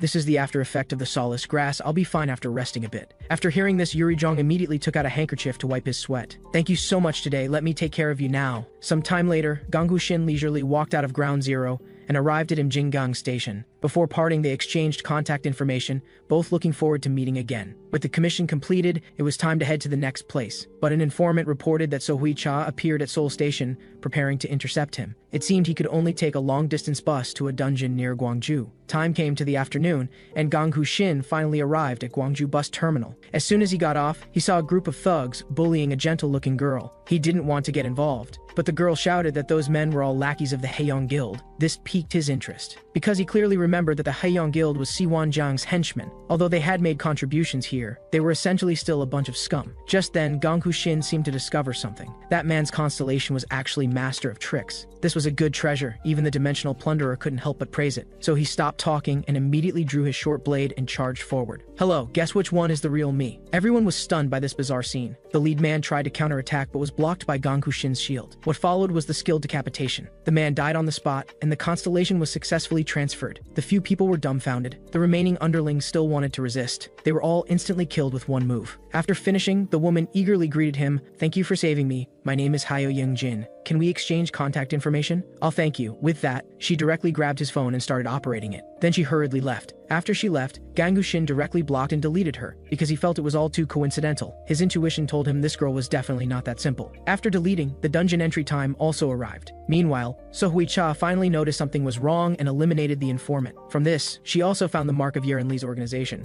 Anger instantly rose. That bitch Yeren Li really couldn't be trusted. On the other side, Ganghu Shin also received news that his informant was killed. He thought to himself, worthy of being the hunting dog Sohui Cha. It seemed he could only work hard to level up in this dungeon. Based on his current level, he needed at least 2 more skills to contend with her. With that, he quickly fought his way to the main boss. This boss was a very powerful monster. Especially its skill wind and thunder formation, it could shatter Ganghu Shin's clones in an instant. If he used throwing skills, they would definitely be dodged. If he charged directly, he would waste his shield skill. After thinking for a few seconds, Ganghu Shin finally came up with a tactic. He quickly released 3 clones to form a surrounding formation, while he himself hid in the shadows waiting for an opportunity. While it was in a daze, Ganghu Shin used the grab skill to pull it in front of him. This way, it couldn't use wind and thunder formation. He took this opportunity to use the backstab skill. This way, even if the boss ran back into its formation, it was useless, because it had already been marked by the blood explosion skill. As the boss dissipated, the system notified Ganghu Shin he had reached level 51, and learned the assassin-exclusive skill stealth. Now that he was prepared, it was time to challenge Sohui Cha to a duel. Sometime later, Sohui Cha had arrived near Gwangju bus terminal and surrounded the station just to prevent Ganghu Shin from having a chance to escape. And at this moment, Ganghu Shin was just sitting nearby with his stealth skill activated, quietly watching this scene. Long time no see, Sohui Cha. Hearing this familiar voice, she was shocked, but she quickly calmed down, and with her experience quickly locked onto Ganghu Shin's figure. This way his stealth was useless. Sohui Cha, seeing the skill take effect, showed a triumphant smile. Filthy rat, let's see how you escape this time. Ganghu Shin saw this constellation's ability and couldn't help but click his tongue.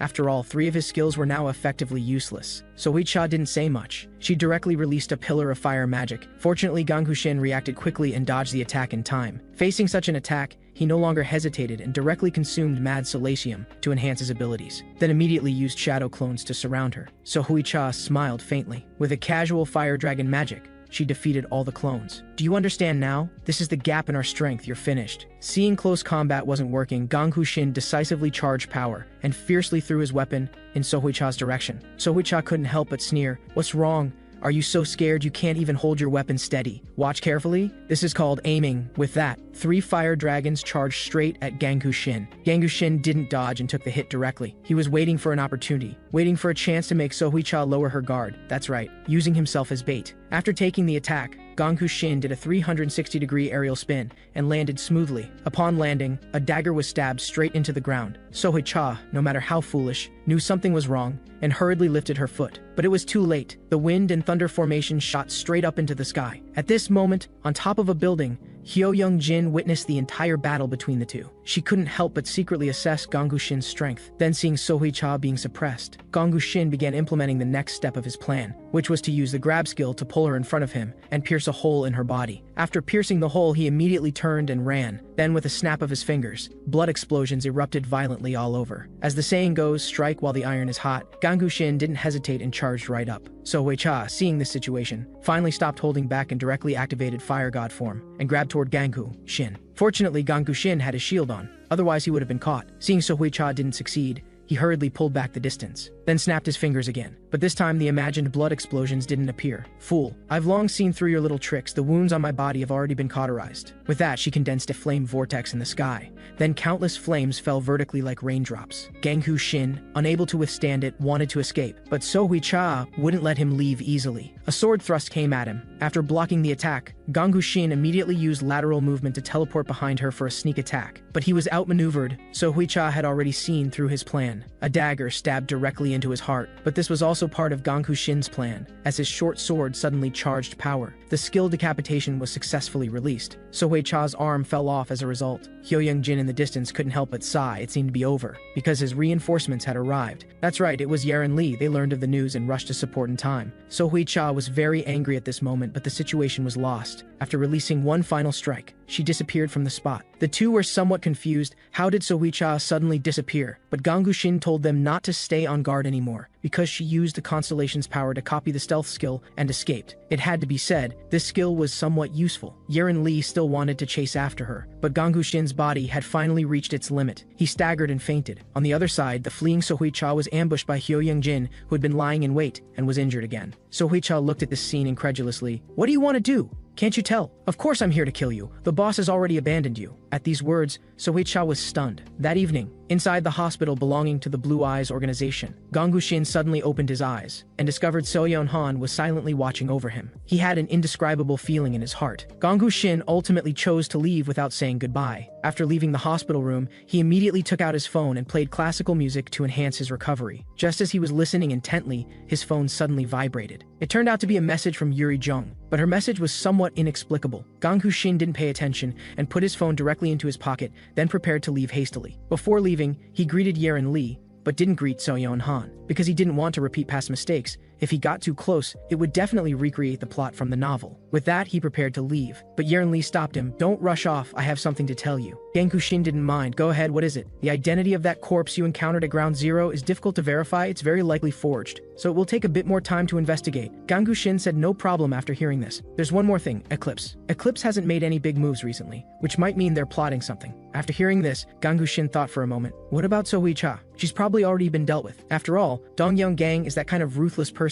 I see, this news was definitely good for him. At least he didn't have to worry about being hunted anymore. Now that the Sohui-cha incident was over, it was time to accept the Dimensional Plunderer's trial. However, before starting, the Constellation kindly reminded Ganggu-shin that this test might endanger his life. Ganggu-shin grinned. Please begin. The Constellation could only helplessly start the test, and Ganggu-shin's body then turned into data and slowly disappeared. When he opened his eyes again, he had arrived in an unfamiliar environment. This was a huge viewing stand, with countless blue figures densely packed in the audience seats. It made his scalp tingle. Then the Dimensional Plunderer officially announced the rules of the test. Welcome everyone to my contractor's test site. If you find this interesting, please lend your holy power to him. Of course, if he fails, the holy power will be fully returned. And his opponent this time is a hunter from another dimension, personally chosen by the contractor. Ganggu-shin thought for a few seconds. This test seemed to give him the right to choose. But to pass the test, he must gain the Constellation's approval, so an easy opponent definitely wouldn't satisfy them. So Ganggu-shin calmly said a name. Just as he finished speaking, the space was immediately torn apart. The constellations were all stunned when they saw who appeared. But soon this shock slowly turned into appreciation. An endless stream of holy power began flowing in. That's right, the person who appeared was Siwon Jang from another dimension. Facing this kind of monster, Ganggu-shin didn't hesitate at all, and directly pulled out Mad Solasium. You're not some kind of addict, are you, eating something like that? Tell me your level, Ganggu-shin calmly replied. Level 47. Hearing this number, Siwon Jang couldn't help but scorn. Are you sure you want to fight me, someone over level 800? Ganggu-shin didn't speak, just looked on calmly. In that case, I'll add a restriction on myself. This time I'll only use 2 constellations. Sure enough, this guy wouldn't waste an opportunity to show off in front of the constellations. Then let the duel begin. Before Ganggu-shin could even react, a black magic bullet pierced through his shield. Ganggu-shin barely had time to react. He also clearly knew that Siwon Jang had deliberately missed. It was just a warning shot.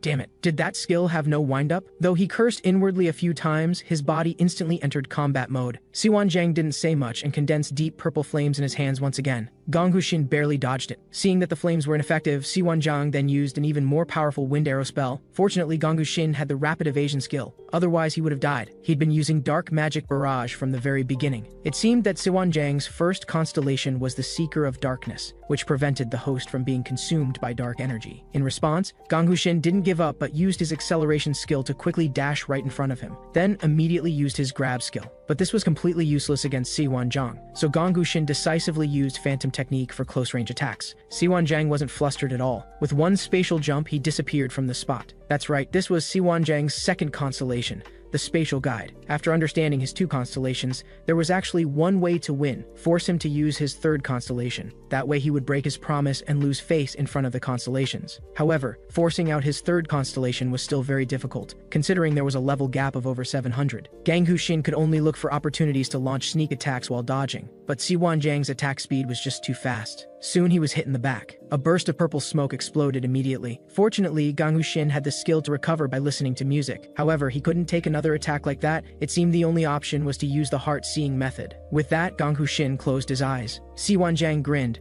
then continued releasing dark energy. But this attack surprisingly didn't hit. Siwan Jiang was stunned, but the only response he got was Gong Huxin's faint smile. On the other side, at the Abyss Organization headquarters, Hyunsuk Lee seemed to have heard some shocking news and was greatly alarmed. The man before him bowed his head in shame and apologized repeatedly. "I'm sorry, Hyunsuk Hyung, Dongjae has been kidnapped. This is my failure." At first glance, the man seemed to be sincerely apologizing, but in reality, he was the culprit. He wanted to eliminate everyone who affected him, including Song Mi-yoon. Meanwhile, Siwan Jiang couldn't believe that Gong Huxin could dodge his attacks, so he condensed even more energy orbs. Gong Huxin still didn't open his eyes because he needed to sense the attacks through the magical energy in the air. Sure enough, Gong Huxin dodged all the attacks again. Seeing this scene, the constellations couldn't help but praise Gong Huxin's actions, and they invested more and more holy power. Watching the holy power gauge about to overflow, Siwan Jiang finally sensed something was wrong. Even his spellcasting became slightly panicked, and it was this moment of panic that Gong Huxin caught. With one grab, he pulled him right in front of him, then followed up with a decapitation. Caught off guard, Siwan Jiang was forced to use his third constellation. "Looks like you've given up on the restrictions you set for yourself. I won." Hearing this, Siwan Jiang became furious, and his expression turned terrifying. Seeing that Siwan Jiang was truly angry, Gong Huxin quickly pulled back. "So? You wouldn't go back on your word, would you? What trick did you pull? How could I not see an assassin who isn't even level 50? I simply used stealth." Siwan Jiang scoffed dismissively. "Stop bullshitting. Aren't you level 47? Isn't stealth only available to level 50 assassins?" "You're right. Stealth is indeed a level 50 assassin skill. But why would you believe what I said?" The constellations below lost their composure after hearing this. "So clever. Know yourself and your enemy, and you'll never be defeated." Siwan Jiang finally couldn't hold back. "I admit I underestimated you. So are you ready to face my wrath?" This move was called Great Red Flame, Siwan Jiang's ultimate skill. The explosion's range was enough to cover the entire arena. Fortunately, the dimensional predator blocked the attack in time. "The test is over.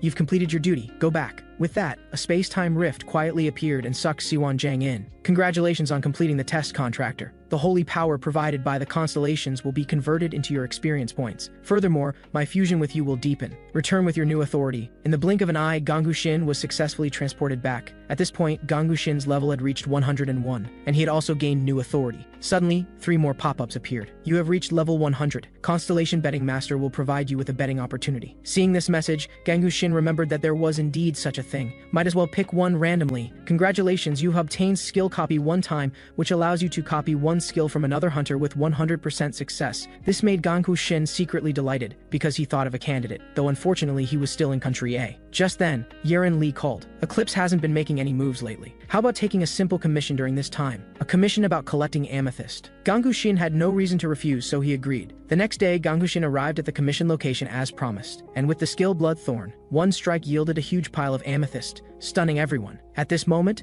a bully who had long been oppressing workers noticed this scene. He immediately pulled out an iron rod, preparing to threaten him to work more. Naturally, Gong Huxin wouldn't let them succeed, and was just about to pull out his dagger to resist. A gunshot suddenly rang out. The bullies were caught off guard, and before they could react further, another sharp arrow flew in. One underling was shot in the head with an arrow and died on the spot. "Damn it, who is it? Come out!" Then 2 masked figures slowly walked out. Gong Huxin recognized them at a glance, so he decisively joined the fight. After dealing with them, the man said to Gong Huxin, "What a coincidence, Mr. Gong Huxin. This person was none other than Se-yuk Jion." captain of the Seiyukjeon team. They were dedicated to liberating oppressed hunters, since they always appeared and eliminated oppressors without a word. They were called the adjudicator of silence by people. But in the end of the novel, they still died at the hands of Dongyeon gang. But how did you know my name? Oh right, I forgot to explain. I heard it from an informant on Eclipse's side. I didn't expect you could beat Sohui-cha so badly. News travels that fast? If possible, I'd like to exchange contact information with you. The two naturally agreed. After exchanging contact information, Seiyukjeon reminded Ganggu Shin to be careful because Eclipse would definitely not give up. The next day, Ganggu Shin hurriedly arrived at Hongshan in Gangwon province. Sang Mi-yeon came to fulfill her promise, which was to take him to meet Hyun-Sok Lee, the leader of Abyss. After some twists and turns, they finally reached Abyss headquarters safely. The security here was indeed very tight. Just then, Hyun-Sok Lee, the leader of Abyss, walked over and greeted with a smile. "Long time no see, Sang-mi. By the way, who is this?" Sang Mi-yeon came to her senses. "This is my guest." "Oh, a guest. Then please wait here for a moment." Ganggu Shin didn't mind. But wasn't this wait a moment a bit too long? Wasn't this basically confinement? However, Ganggu Shin clearly understood why they were doing this, because this was exactly when Dong-jae was kidnapped. On the other side, Sang Mi-yeon couldn't believe her ears. "What did you say? Dong-jae was kidnapped?" No wonder everyone was acting strange. "By the way, should we commission Ganggu Shin? He was introduced by a trustworthy intermediary." Hyun-Sok Lee hesitated, but in the end he agreed. After all, commissioning him was better than just worrying anxiously. "I've heard about the situation. What do you need from me?" Ganggu Shin got straight to the point. "I want to get support from Abyss." Hyun-Sok Lee was stunned. "Not join, but want to get support? You should know, the world's opinion of us isn't good, and we've been opposed to the Purification Guild for a long time. Getting our support isn't a good choice." Ganggu Shin immediately replied. "The fact that you've persisted this long proves you have sufficient strength, doesn't it?" This reverse thinking left Hyun-Sok Lee stunned. "This is exactly why I came to you. Although others fear you, you can be a solid backing,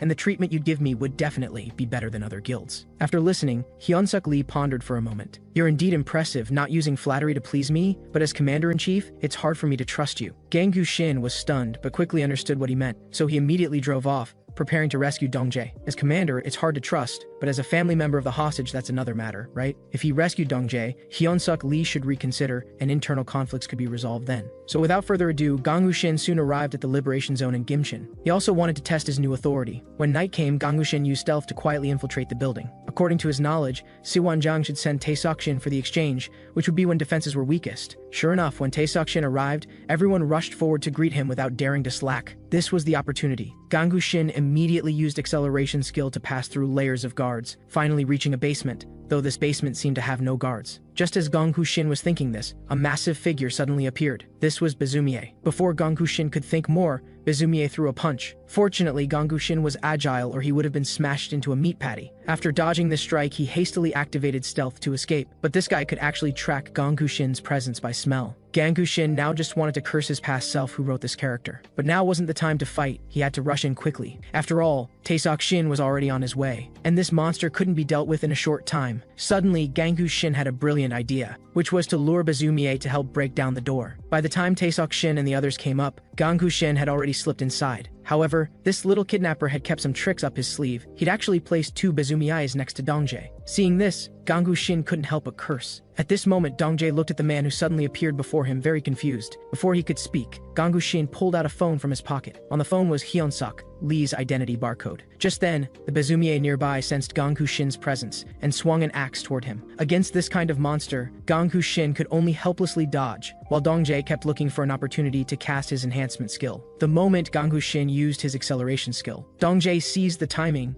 and cast an enhancement directly on Ganggu Shin. Ganggu Shin grinned. Then, with one flash step, he bypassed the two Bezumies. So now it's time to retreat. As for the method, of course it was using the fourth authority, teleportation. The Black Skull Guild leader who rushed over caught nothing but air. His grand ambitions vanished just like that. On the other side, they successfully teleported outside. After a long while, Dong-jae realized he hadn't thanked him yet. Thank you for saving me. If not for you, I would have lost my life," Ganggu Shin replied calmly. "Now isn't the time to talk about that. I want you to help me with something." Meanwhile, on the other side, Yusak Moon received a strange message. "We might be under surveillance. Turn off your phone immediately after reading this. Also, the operation plan has changed. Bring Hyun-Sok Lee to the location I marked." Yusak Moon smiled faintly, then immediately called Hyun-Sok Lee and informed him it was a small gang called Black Skull Guild who did the kidnapping. They said they could release Dong-jae, but he had to personally bring money to a location. After hearing this, Hyun-Sok Lee agreed on the spot, then immediately got up to head to the destination. Sometime later, inside an abandoned factory in the Eastern District, Yusak-mun walked slowly toward the tied-up Dongjae Park with his hands in his pockets. Wasn't this handled nicely? Sorry, Dongjae. Blame it on having that kind of uncle. Hearing Yusak-mun say such words, Ganggu-shin emerged from the shadows. Sang Mi-yoon also slowly walked in from outside. What a shame. I was hoping those two were mistaken. Even if Yusak-mun was stupid, he understood now. Just as he tried to reach out and grab Dongjae, Dongjae turned and ran behind Ganggu-shin. Do you have anything else to say? I've already recorded your words. Hearing this, Yusak-mun's expression changed drastically. Why would you do this? Isn't being Abyss's second-in-command enough to satisfy you? Yusak-mun got even angrier after hearing this. Stop joking around. We clearly have premium dungeons, equipment, and powerful strength, so why waste those things on opposing the Purification Guild? In outsiders' eyes, aren't we just like a criminal organization? It's not too late now. I just need to eliminate you all. With that, he pulled out a handgun. But before the bullet could fly out, his right hand was cut off by Hyunsuk Lee, who had arrived. Hyunsuk Lee didn't hesitate at all and pierced him through with one strike. Yusak-mun could only die filled with grief and anger. The matter was finally resolved perfectly. Hyunsuk Lee had everyone return. He wanted to personally thank Ganggu-shin. Sometime later, everyone successfully returned to Abyss headquarters. As soon as Dongjae got home, he immediately threw himself onto the bed. Sang Mi-yoon chatted with him. As for Ganggu-shin, he was naturally invited by Hyunsuk Lee to the reception room. Thank you again for saving my nephew Dongjae, though it's a bit shameless to say this. May I respond again to your earlier proposal? Ganggu-shin nodded. But before that, I need to confirm something. Did you really come to us at Abyss only for personal gain? Ganggu-shin was stunned. What do you mean? You rooting out the traitor for me feels off, as if you were thinking of Abyss's interests. This caught Ganggu-shin off guard. Thinking back, he had indeed interfered too much. He could only reply half-heartedly. As an opponent of the Purification Guild, I do hope Abyss stays strong. After all, you're a great help to me, but I have reasons why I must keep my distance. After listening, Hyunsuk Lee nodded silently. I see. Your answer is acceptable to me. If you want to talk to me privately, just use this token. Ganggu-shin didn't hesitate and took it directly. Seeing Ganggu-shin accept it, Hyunsuk Lee turned and left. The next day, after finishing his business, Ganggu-shin prepared to leave. Before leaving, Dongjae thanked him again for saving his life. The two successfully exchanged contact information. After exchanging, Ganggu-shin turned and left. But after just 2 steps, his phone started buzzing. It was Yeren Lee calling. She had found the identity of that corpse at Ground Zero. He was from the Purification Guild and frequently appeared at one place. That was the VIP exchange, and his guardian was actually the exchange's owner, Bokwak Kang. So Ganggu-shin hurriedly came to the exchange. Here he witnessed the level of security at the exchange. He also saw a familiar person. Wasn't this Yuri Jong? Then the two sat down and chatted casually. As soon as she sat down, Yuri Jong complained, "Why didn't you reply to me? I've been waiting for your response." Only after she said this did Ganggu-shin remember. He immediately panicked. However, Yuri Jong wasn't angry. Instead, she took out that mad silasium and gave it to Ganggu-shin. Ganggu-shin didn't hesitate and took it directly. Then Yuri Jong took out quite a few ordinary silasiums from her space and said these were cultivated by her grandfather. Hearing they were cultivated by her grandfather, Ganggu-shin completely lost his composure. As far as he knew, there was only one person in the world who could cultivate silasiums, and that was Master K. He had actually become Yuri Jong's grandfather.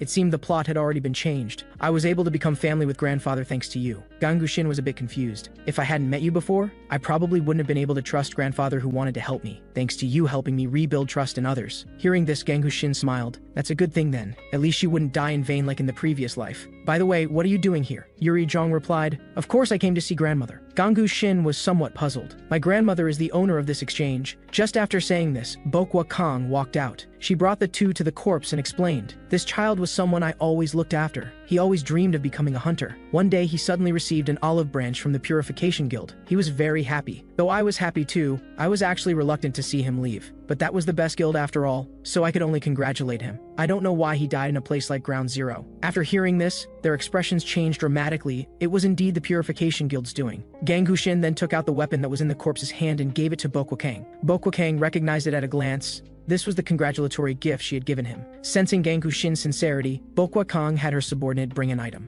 When he saw this item, Ganggu-shin was completely stunned. This weapon was impeccable in both stats and attributes, worth at least 50 billion. Ganggu-shin confirmed multiple times, "Can I really accept this?" Bokwak Kang said, "Of course." After speaking, she looked at Yuri Jong, instantly recalling their granddaughter who had passed away. Then she reached out and hugged Yuri Jong. "You must come visit more often when you're free." Yuri Jong readily agreed. Sometime later, the two walked down the stairs. At this moment, Yuri Jong felt extremely angry. This must have been done by the Purification Guild. Ganggu-shin told her to calm down. At least they couldn't move against them now. Yuri Jong could only sigh helplessly. Ganggu-shin thought again. Perhaps he could learn information about mana allergy. So he suggested visiting her grandfather's home. Yuri Jong didn't hesitate at all and immediately agreed. Sometime later, they arrived at a location in Ground Zero. Gang Hu-shin saw many herbs here. Of course, he also saw what Master K looked like. Master K was very welcoming when he saw guests. First, let me thank you for helping Yuri and my wife. Oh, and that young man. We just met not long ago. This immediately caught Gang Hu-shin's attention. What did he come here for? Master K replied. He said his guild wanted to buy medicinal herbs, but I refused. Gang Hu-shin thought for a moment there was only one possibility. He was being used by someone. By the way, could you examine my body? K said of course no problem, then took his pulse. After finishing, he completely lost his composure. Meanwhile, So Hui-cha was still found by Hyo Young-jin during her escape. The two fell into a great battle, but So Hui-cha was injured after all and could only use the same old trick. She stole Hyo Young-jin's stealth skill and tactically retreated. Sometime later, So Hui-cha escaped to a hidden location again, continuously cursing that damned bitch in her heart. Just then, footsteps were slowly approaching. So Hui-cha immediately became alert, but the other party had no ill intent. Instead, he politely handed over a business card. This person was none other than Taesok Shin from the Purification Guild.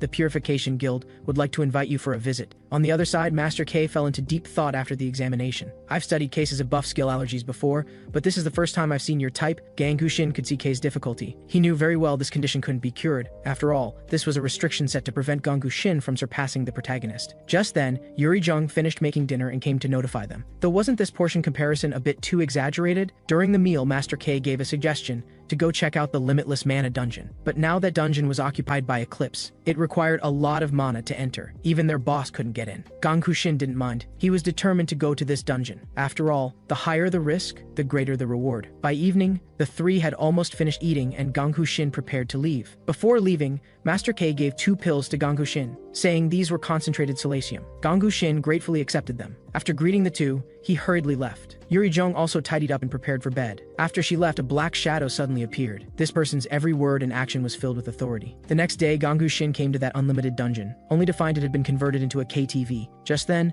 a familiar figure noticed Gang Hu-shin who was looking around. This person was Hyo Young-jin. Gang Hu-shin was stunned for a moment. He knew this girl definitely wasn't simple, but he really didn't expect she was from Eclipse. And her level was at least 200. However, Gang Hu-shin didn't make a fuss. I heard this club has a special dungeon. Hyo Young-jin didn't deny it, that's right. You're really well informed. The entrance is in the underground parking lot, but there's a protective barrier. Just as Gang Hu-shin was pondering how to infiltrate, Hyo Young-jin spoke, as thanks for last time, I can help you enter the protective barrier. Then she showed a calm smile. Actually, she wanted to catch him in a trap. She was certain Gang Hu-shin didn't have enough mana as an entry ticket, since even their boss couldn't succeed. So Hyo Young-jin walked all the way with her arm around Gang Hu-shin, encountering no obstacles, and smoothly opened the protective barrier. Then just let Gang Hu-shin walk straight into the dungeon. Just then, Eclipse's boss Dong Hyun-gang appeared. He didn't waste words and directly hit with a mana bullet. Fortunately, Gang Hu-shin had a shield. Facing this kind of attack, Gang Hu-shin knew he couldn't withstand many hits, so he decisively took medicine. After taking medicine, Gang Hu-shin's mana surged, and soon reached the mana required for entry. The door opened as a result. This made Dong Hyun-gang's attack miss completely. Inside the dungeon, Gang Hu-shin was now exhausted and collapsed on the ground, but the monsters in the dungeon didn't seem to want to give him time to rest. They rushed at him one after another.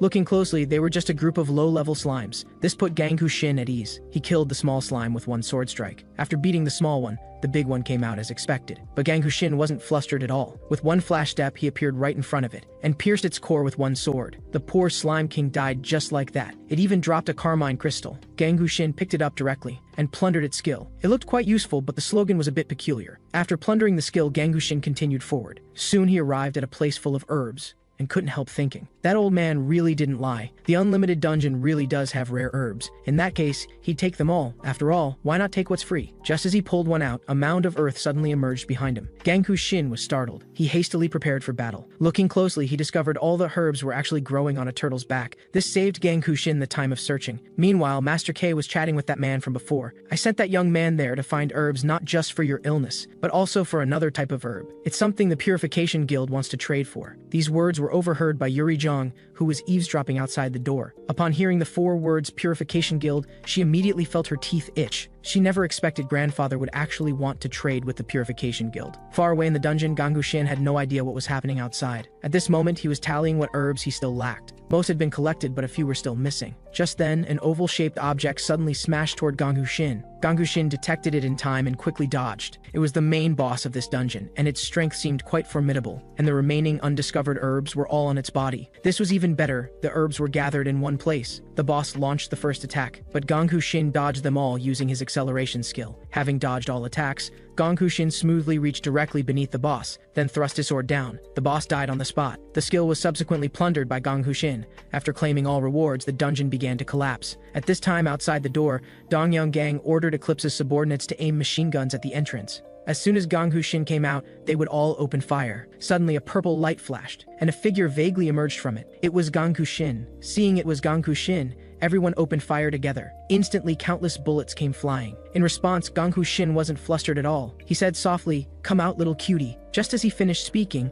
a slime suddenly appeared and blocked all the attacks. Seeing bullets were useless, Dongyang Gang prepared to act himself. An energy cannon fired straight at the slime, but the time was just right. Gongku Shin directly used teleportation. As for the destination, it was naturally Master K's villa. Just after teleporting here, the after effects of Gongku Shin's medicine consumption emerged. Seeing this, Yuri Zhong hurriedly supported him. Gongku Shin said he was fine and could call Master K over. Hearing Gongku Shin wanted to see K, Yuri Zhong immediately panicked. "Before that, I have something to tell you. Come to my room first." In the room, Yuri Zhong told Gongku Shin everything she had just overheard. Gongku Shin was somewhat puzzled. No wonder he specifically emphasized Biorante. Just then, Master K pushed the door open and walked in. "It seems you already know. It's just like what you had my granddaughter investigate." After hearing this, Yuri Zhong's face was filled with shame. Then she immediately apologized. Master K said it was fine, being a bit vigilant was normal. Then he explained why he did this. "My purpose in trading with them is to investigate why they need this herb." Gongku Shin smiled faintly. "Then you must tell me when you have results." The next day, Gongku Shin said goodbye to everyone and left. Sitting in the car, Gongku Shin began thinking about the next plan.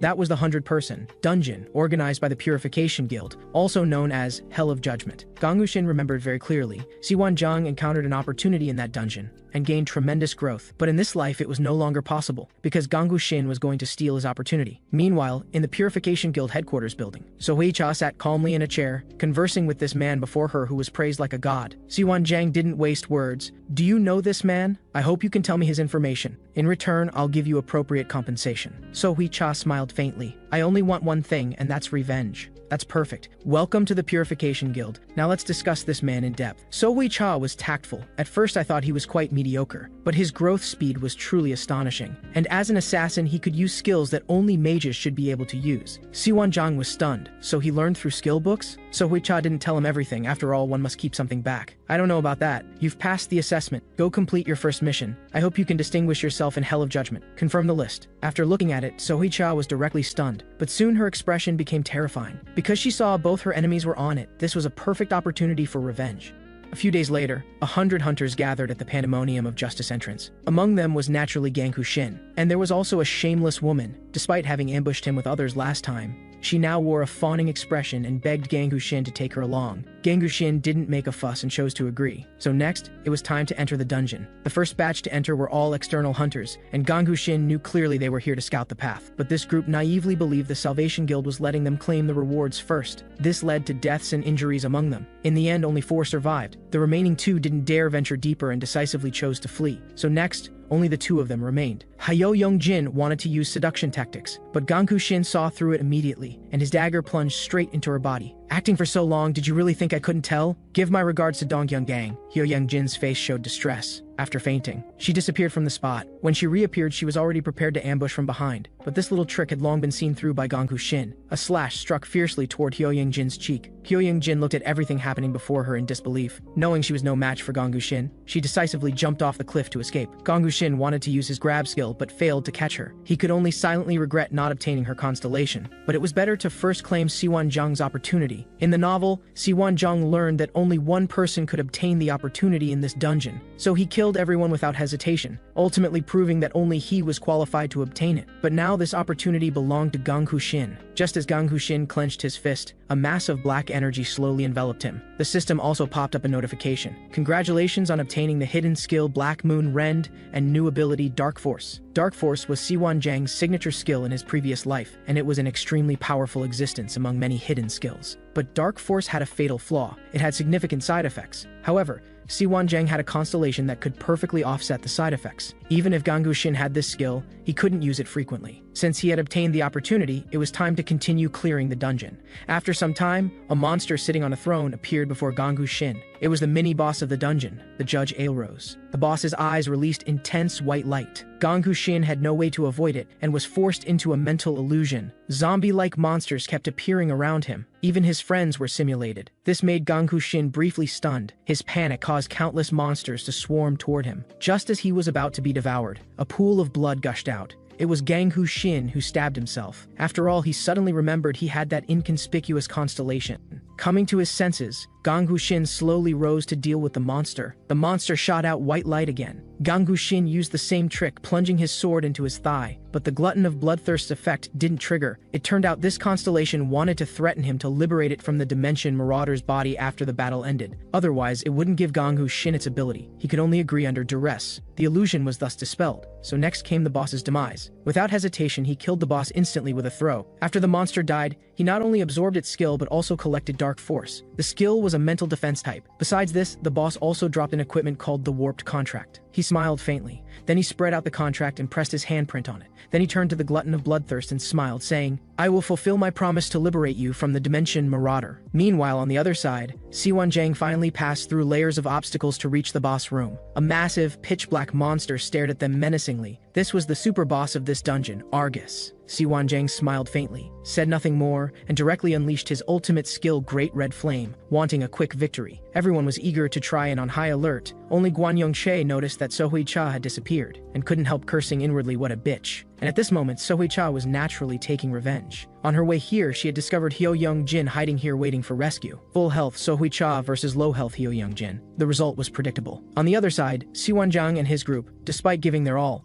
still hadn't caused any substantial damage to the boss. Instead, any casual strike from the boss could instantly kill the entire raid team. Seeing the situation, Siwanjang held back no longer and decisively unleashed Dark Force. Seeing this, Guan Yongche hurriedly ordered the survivors to retreat to avoid collateral damage. At this moment, a size 43 large foot suddenly appeared on the cliff. This person was Gang Huxin, who slowly signed the glutton of bloodthirst's name on that worn contract. The contract's content was precisely that it could forcibly designate a target's constellation to exchange with one's own constellation, except that some abilities of one's own constellation would disappear, and there was also a usage limit. Seeing this contract, the glutton of bloodthirst finally became afraid and begged Gang Huxin not to reduce its abilities. Gang Huxin smiled faintly. "Isn't this what you requested? Besides, I don't need you anymore now." With that, he wrote down Siwanjang's pure black seeker as the contract target. In just an instant, the contract took effect. Almost at the same time, Siwanjang only felt his chest burn, and a mouthful of blood gushed out. "Your contract with Constellation Pure Black Seeker has been terminated. Constellation Glutton of Bloodthirst has been bound as your main constellation." Seeing this situation, although Siwanjang had doubts, he had no time to think about the reasons and immediately tried to cancel, condensing Dark Force. Otherwise, his fate would only be one thing: death. But because he had condensed far too much before, Siwanjang tried several times and failed. Gradually, the backlash of Dark Force began to erode his body. Unfortunately, the out-of-control Dark Force didn't kill Siwanjang and Guan Yongche. This made Gang Huxin sigh. Truly worthy of the protagonist group, they didn't die even facing such an attack. However, such a powerful person didn't become strong through his own efforts, but through sacrificing others, even pushing the entire world into the abyss. Precisely because all this was taken for granted by him, this experience of having things stolen would definitely deal him a huge blow. After doing all this, Gang Huxin used instant teleportation to leave the battlefield to avoid sudden changes. The next day, news about only 20 out of 120 people coming out alive immediately trended worldwide, and Siwanjang was forced to come out and explain. But of course, he wouldn't admit his mistake led to the deaths of many hunters. Instead, he glossed over it with talk of numerous maze traps. He even claimed the remaining dozen people were all desperately saved by him. With this maneuver, the clueless civilian audience indeed expressed regret, and even called Siwanjang a hero. While watching from the sidelines, Gang Huxin felt somewhat speechless. It was clearly him who killed everyone. He was such a good actor, it would be unjustifiable not to give him an Oscar. Taking this opportunity, Siwanjang also introduced two alliance partners. One was the Guildmaster of Fortuna Casey, the other was the Vice Guildmaster of Divine Legion Chonghua Yu. They promised to jointly conquer the world's ultra-high difficulty dungeons in the future. After listening, Gang Huxin felt something was wrong. It seemed Siwanjang was going to gather the members of the 13 Stars. Unexpectedly, though seemingly pushed into a corner, he could cleverly transform it into an opportunity, truly not an opponent who could be easily defeated. On the other side, Eclipse boss Dongyan Gang was watching the TV report intently. At this moment, a subordinate was pushing a suitcase in. Opening it, It was Hyo Jin who had been burned to charcoal. Dong Gang showed no sadness but directly removed the brooch from the corpse and ordered his subordinates to push Hyo Jin straight to the crematorium. Then he came to the TV and connected a USB interface to the brooch. That's right, this was a hidden camera, and the footage clearly recorded everything that happened, as well as scenes of a large number of people dying due to Siwon Jang's mistake. Dong Gang smiled faintly. How interesting, it turns out the one who committed the massacre wasn't the main boss but Siwon Jang. This thing should earn quite a bit of money. No sooner said than done, so the next morning, Siwon Jang received a video sent by Dong Gang. However, Siwon Jang wasn't panicked at all but calmly dialed a number. Your subordinate is quite interesting. The true guildmaster of Eclipse. The man on the other end of the phone was obviously flustered and hurriedly explained it wasn't his instruction. He was just a figurehead guildmaster. He didn't participate in the guild's operations at all. Give me some time, I'll talk to that guy. Siwon Jang's expression was cold. No need. Does a dog that bites its master need pity? He should be taken to the slaughterhouse. Don't interfere in this matter. Without waiting for a response, Siwon Jang hung up directly. After hanging up, Siwon Jang leaned back in his chair somewhat irritably and pondered silently. From the current situation,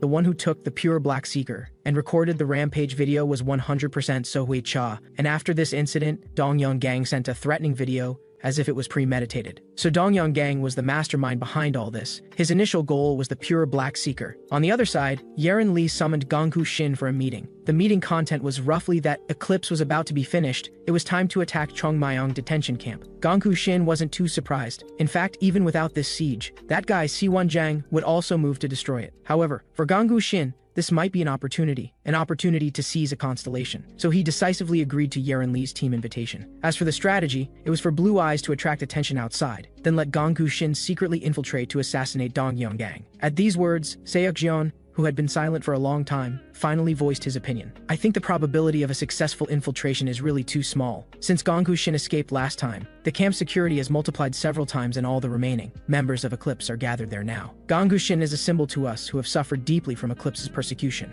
We cannot push someone who escaped with their life back into that kind of hell. After listening, Gongku Shin slowly stood up. So you're afraid. If you hesitate when opportunity is at hand, you'll never be able to take down Dong Gang. The reason I want to return to the concentration camp is to completely sever the past I've been escaping and take revenge on Dong Gang. Even if you don't take action, I'll go. Those who want to come with me can follow, but I won't change my mind. Seok Jeon's sister Seong-jeon was greatly moved after hearing this. Actually, there's another way to infiltrate. Unexpectedly, as soon as she said this, Seok Jeon immediately interrupted in a heavy voice. But looking at his sister's expression, he couldn't bear it after all and revealed the only method. Actually, a long time ago, I planted an insider in the concentration camp, originally planning to use this trump card when I had absolute certainty. But even with an insider's help, a combination of one assassin and two snipers can't break through internally to get close to Dong Gang. As Seok Jeon said, this team indeed had flaws. Not only was there no buffer, but also no mage or warrior. Yerin Lee wanted to volunteer for the mage position, but was immediately opposed by Gongku Shin. After all, Yerin Lee needed to stay in the rear to command the battle, and he had thought of several excellent candidates, so he dialed the phone. That's right, this call was to Hyun-Sok Lee. Gongku Shin didn't say much, getting straight to the point. I'd like to borrow Dongjae. Hyun-Sok Lee was somewhat puzzled. Is something wrong? Should Abyss come help? No need, if Abyss takes action things will get big. I'm just going somewhere to settle a personal grudge. If you're worried about Dongjae, you can send a guard. Hyun-Sok Lee smiled faintly, and ultimately agreed to the request. After all, he had promised to help Gongku Shin before. Seeing Hyun-Sok Lee agree, Gongku Shin secretly breathed a sigh of relief. If nothing unexpected happened, the guard Hyun-Sok Lee sent would definitely be Sang Mi-yun. This way both warrior and buffer would be gathered. As for the mage, Gongku Shin immediately dialed another number. That's right, in Gongku Shin's phone book, only Yuri Jong was qualified, though his phone book didn't have many people. After hearing Gongku Shin's request, Yuri Jong didn't hesitate at all and agreed almost instantly. On the other side, Dong Gang, who realized his mistake, began to panic and kept making calls again and again. Finally, on the fifth try, the call was answered. What is it, Dong Gang? Dong Gang flew into a rage. Why did it take so long to answer? How long are you going to stand by and watch? Guildmaster, if you don't step forward, everyone will die. Although Dong Gang was very panicked, the guildmaster on the other end was very calm and only replied with 5 words. Then let them all die. At these words, Dong Gang completely lost it. You bastard. You're not planning to abandon the organization, are you? What are you saying? How can it be called abandoning? Whether it's Eclipse or Chongmyong detention camp, they only exist because of Mr. Siwon Jang. I hope you can fulfill fulfill your responsibility before you die. After saying this, he hung up the phone, leaving Dongyun Gang gnashing his teeth. On the other side, the so-called Eclipse Guildmaster was just a front. His true identity was Casey Lex, Guildmaster of Country M's #1 Guild Fortuna. The furious Dongyun Gang immediately uploaded the video online, originally thinking this would ruin Siwon Jang's reputation. But Siwon Jang's reputation was simply too great. Whether it was netizen comments or platform handling, they were undoubtedly telling Dongyun Gang that Eclipse was finished. On this point, he was inferior to Ganghu Shin, but the defeated Dongyun Gang didn't plan to wait for death, since there was no way to retreat, then run forward. Unexpectedly, as soon as he said this, a subordinate ran in to notify Dongyun Gang that a group of Blue Eyes people had come outside and surrounded the concentration camp. Upon receiving the news, Dongyun Gang immediately came forward to command all the soldiers in the concentration camp, and the insider on the side also began to take action. After turning off all surveillance, he quietly moved aside the boxes that originally covered the secret passage. Everyone thus began the official assassination operation. On the other side, after giving orders to his subordinates, Dongyun Gang secretly came to a hidden room. After he entered, a familiar figure suddenly appeared. This person was Sohui Cha, who had been abandoned by the organization not long ago. She had come for revenge. At the same time, Ganghu Shin saw the timing was about right, so he had everyone change into disguises and prepare to depart. A few minutes later, everyone arrived at the detention center, and as soon as they entered the gate, corpses appeared before their eyes. This sight made everyone feel inexplicable anger. Ganghu Shin told everyone not to be impulsive. The primary target was Dongyun Gang. While speaking, Ganghu Shin glanced at the insider beside him, somewhat worried he might betray them. So he had Sehyuk Jeon and the others set up sniper rifles outside, to shoot immediately if he made any move. At this moment, several soldiers noticed Ganghu Shin and his group. "Where have you been? Why are you only coming back now? Didn't you hear we're supposed to lock these trash in cells then gather at the main gate?" To avoid exposing their identities, Ganghu Shin didn't make a fuss and just nodded faintly. At this moment, a soldier was dissatisfied with Dong Jae's gaze and suddenly hammered toward him. Fortunately, Sang Mi-yoon blocked in front of him. This soldier felt his prestige was damaged, so he planned to swing again. But he was stopped by the officer beside him. After all, their current task was to go to the front line to fight, no need to waste time. It really should have ended there. But with this commotion, the officer actually noticed Sang Mi-yoon's name tag. "Who exactly are you?" "Number 2024 was just dealt with by me yesterday." Then the officer's eyes glanced at the insider. Instructor Han Ji-sun explained. Seeing the matter exposed, Han Ji-sun decisively exposed everyone present, so everyone no longer hid their identities. Since they were exposed, then let's have a big fight. At the same time, Sohui Cha had successfully infiltrated that mysterious room. Unexpectedly, just as she took a step forward, Dongyun Gang's sinister and terrifying face appeared before Sohui Cha. Then with a boom, Sohui Cha was sent flying dozens of meters. The prosthetic on her hand was hit so hard it sparked with electricity. However, Sohui Cha quickly adjusted. The appearance of her enemy made her especially angry. Even the flames she released were much hotter than usual. However, this level of attack posed no threat to Dongyun Gang. After all, there was a 150 level gap between them. Like David trying to fight Goliath, I only took you in because you had some use. Later, I abandoned you simply because you became useless. What trash. At these words, Sohui Cha's heart completely died. Originally, she still held hope, thinking it was that Hyo Young-jin causing trouble. But now it seemed there was no need to hold back anymore. With that, Ji concentrated all her firepower to condense flames. The great fire instantly engulfed Dongyun Gang's body. In just an instant, that level 400 Dongyun Gang turned into charcoal. But was the result really as Sohui Cha saw it? Just as Sohui Cha was marveling at Dongyun Gang's experiment, that Dongyun Gang who was burned to charcoal actually stood up again. At the same time on the other side, Ganghu Shin led everyone through obstacles and enemies. Basically, enemies had their throats slit as soon as they appeared. What's more, there was Yuri Jong's spatial portal support. It was truly killing invisibly. So everyone quickly ended the battle, and the Sehyuk Jeon siblings subsequently joined everyone. The current situation was that only this workshop had been conquered, and people from other workshops would probably soon come to support. So they had to fight quickly and decisively, take out Dongyun Gang, but there was no way to determine his location. Just as he was thinking this, a tremor suddenly came from beneath his feet. Using mana tracking to look, he saw a flame vortex sweeping from bottom to top. Ganghu Shin sensed something was wrong. Everyone dodged quickly. Just after saying this, the next second a flame vortex shot straight into the sky. Talk about a lucky break. The moment we mentioned a way out, one literally showed up. Looking at this technique, it seemed like Sohui Cha and Dongyun Gang were fighting. How did they start fighting? Before Ganghu Shin could think more,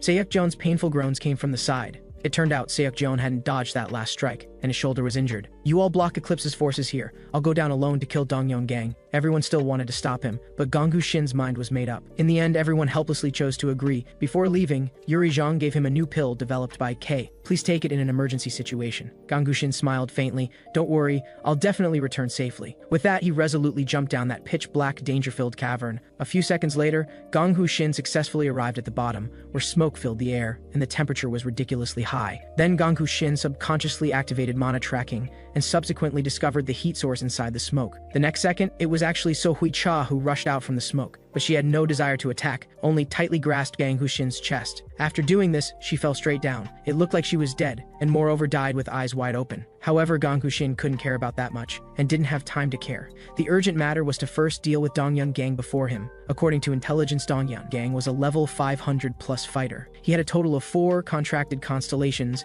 and all were combat related. Seeing the person was Gang Hushin, Dongyun Gang couldn't help laughing. Look what the cat dragged in. As soon as he finished speaking, Gang Hushin immediately sensed something was wrong. He saw a culture dish placed beside Dongyun Gang. Inside was clearly Bazumie. You bastard, you actually kidnapped living people to make into Bazumie. Dongyun Gang was indifferent, so what? I'm just turning useless human trash into human resources. Gang Hushin cursed inwardly. What a madman. Then decisively chose to take the pill. Then in the blink of an eye, he instantly released 4 clones. However, this method was child's play before Dongyun Gang. One punch eliminated all the clones. It even shattered Gang Hushin's shield. Before he could react much, Dongyun Gang had unknowingly appeared behind him. A punch swept past, Gang Hushin quickly dodged and luckily escaped disaster. Having escaped, he immediately entered stealth mode, thinking to try if he could successfully ambush. But this move was seen through in just an instant by the experienced Dongyun Gang. So Gang Hushin's fate next was predictable, a beating was inevitable, even the activated shield was smashed to pieces. At the critical moment, Slime actually came out on its own and bounced Dongyun Gang away. Gang Hushin also seized the opportunity. A fire-imbued dagger went straight for Dongyun Gang's neck. Skill decapitation, the blade passed and blood instantly gushed out. Dongyun Gang's body stiffened, and he fell straight to the ground. After ending the battle, Gang Hushin only felt very lucky. If this guy had released Bazumie from the start, then he would be the one lying on the ground now.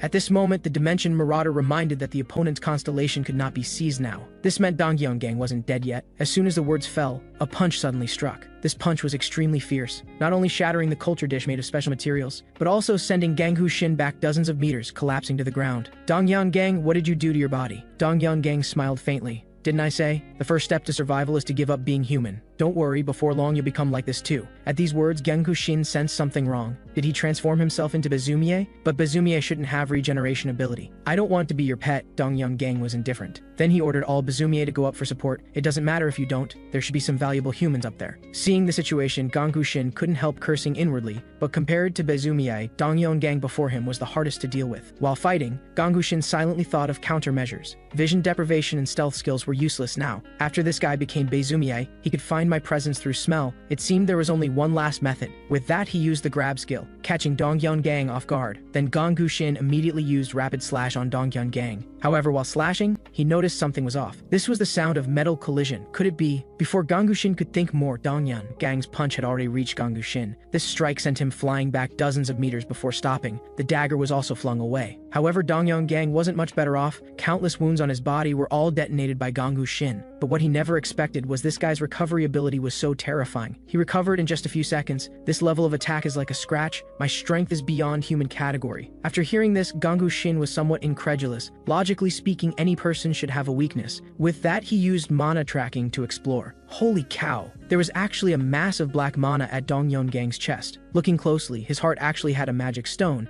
It seemed this was the reason Dongyun Gang became like this. No wonder Sohuicha tightly grasped my chest at that time, so this was the weakness. Since he knew the reason, then what came next would be easier. Just as Gang Hushin was thinking this, he only felt his head spinning. Then his legs went soft and he collapsed to the ground like a dead dog. Gang Hushin sensed something wrong. The pill's side effects had come. Seeing this situation, Dongyun Gang couldn't help laughing. Mana was already condensing in his hand. It's over, Gang Hushin. How can you fight me without mana? Gang Hushin slowly stood up. If I don't have mana, naturally I have other things. With that, a black-red aura began to condense in his hand. Then with extremely fast speed, he slashed out this strike. The special effect of this strike resembled a black moon, so it was called Black Moon Rend. It was the strongest strike Gang Hushin released with all his dark force. With this move, Dongyun Gang finally died. The system also prompted successful seizure of the constellation Unbreakable Warrior, and his level also increased by 50 levels, reaching level 154. This surprised Gang Hushin, so defeating a guy 5 times higher level gives this much experience. However, the situation above was definitely not good now. He had to recover quickly. With that, he hurriedly took out his Bluetooth and turned on classical music. This finally allowed his battered body to recover a bit of vitality. At the same time, on the other side,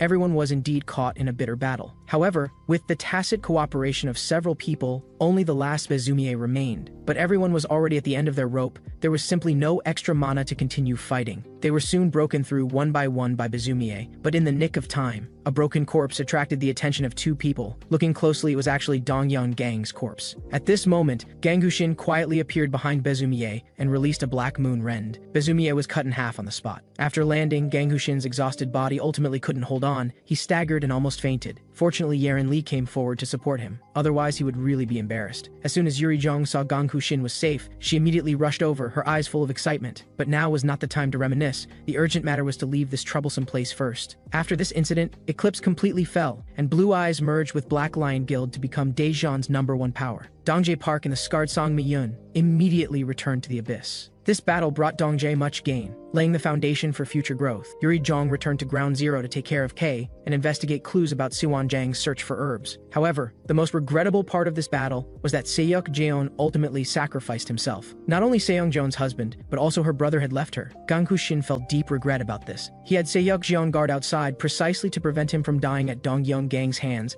like in the novel. In the end, even though Gangushin changed the entire process, Seok Jeon's death still couldn't be avoided.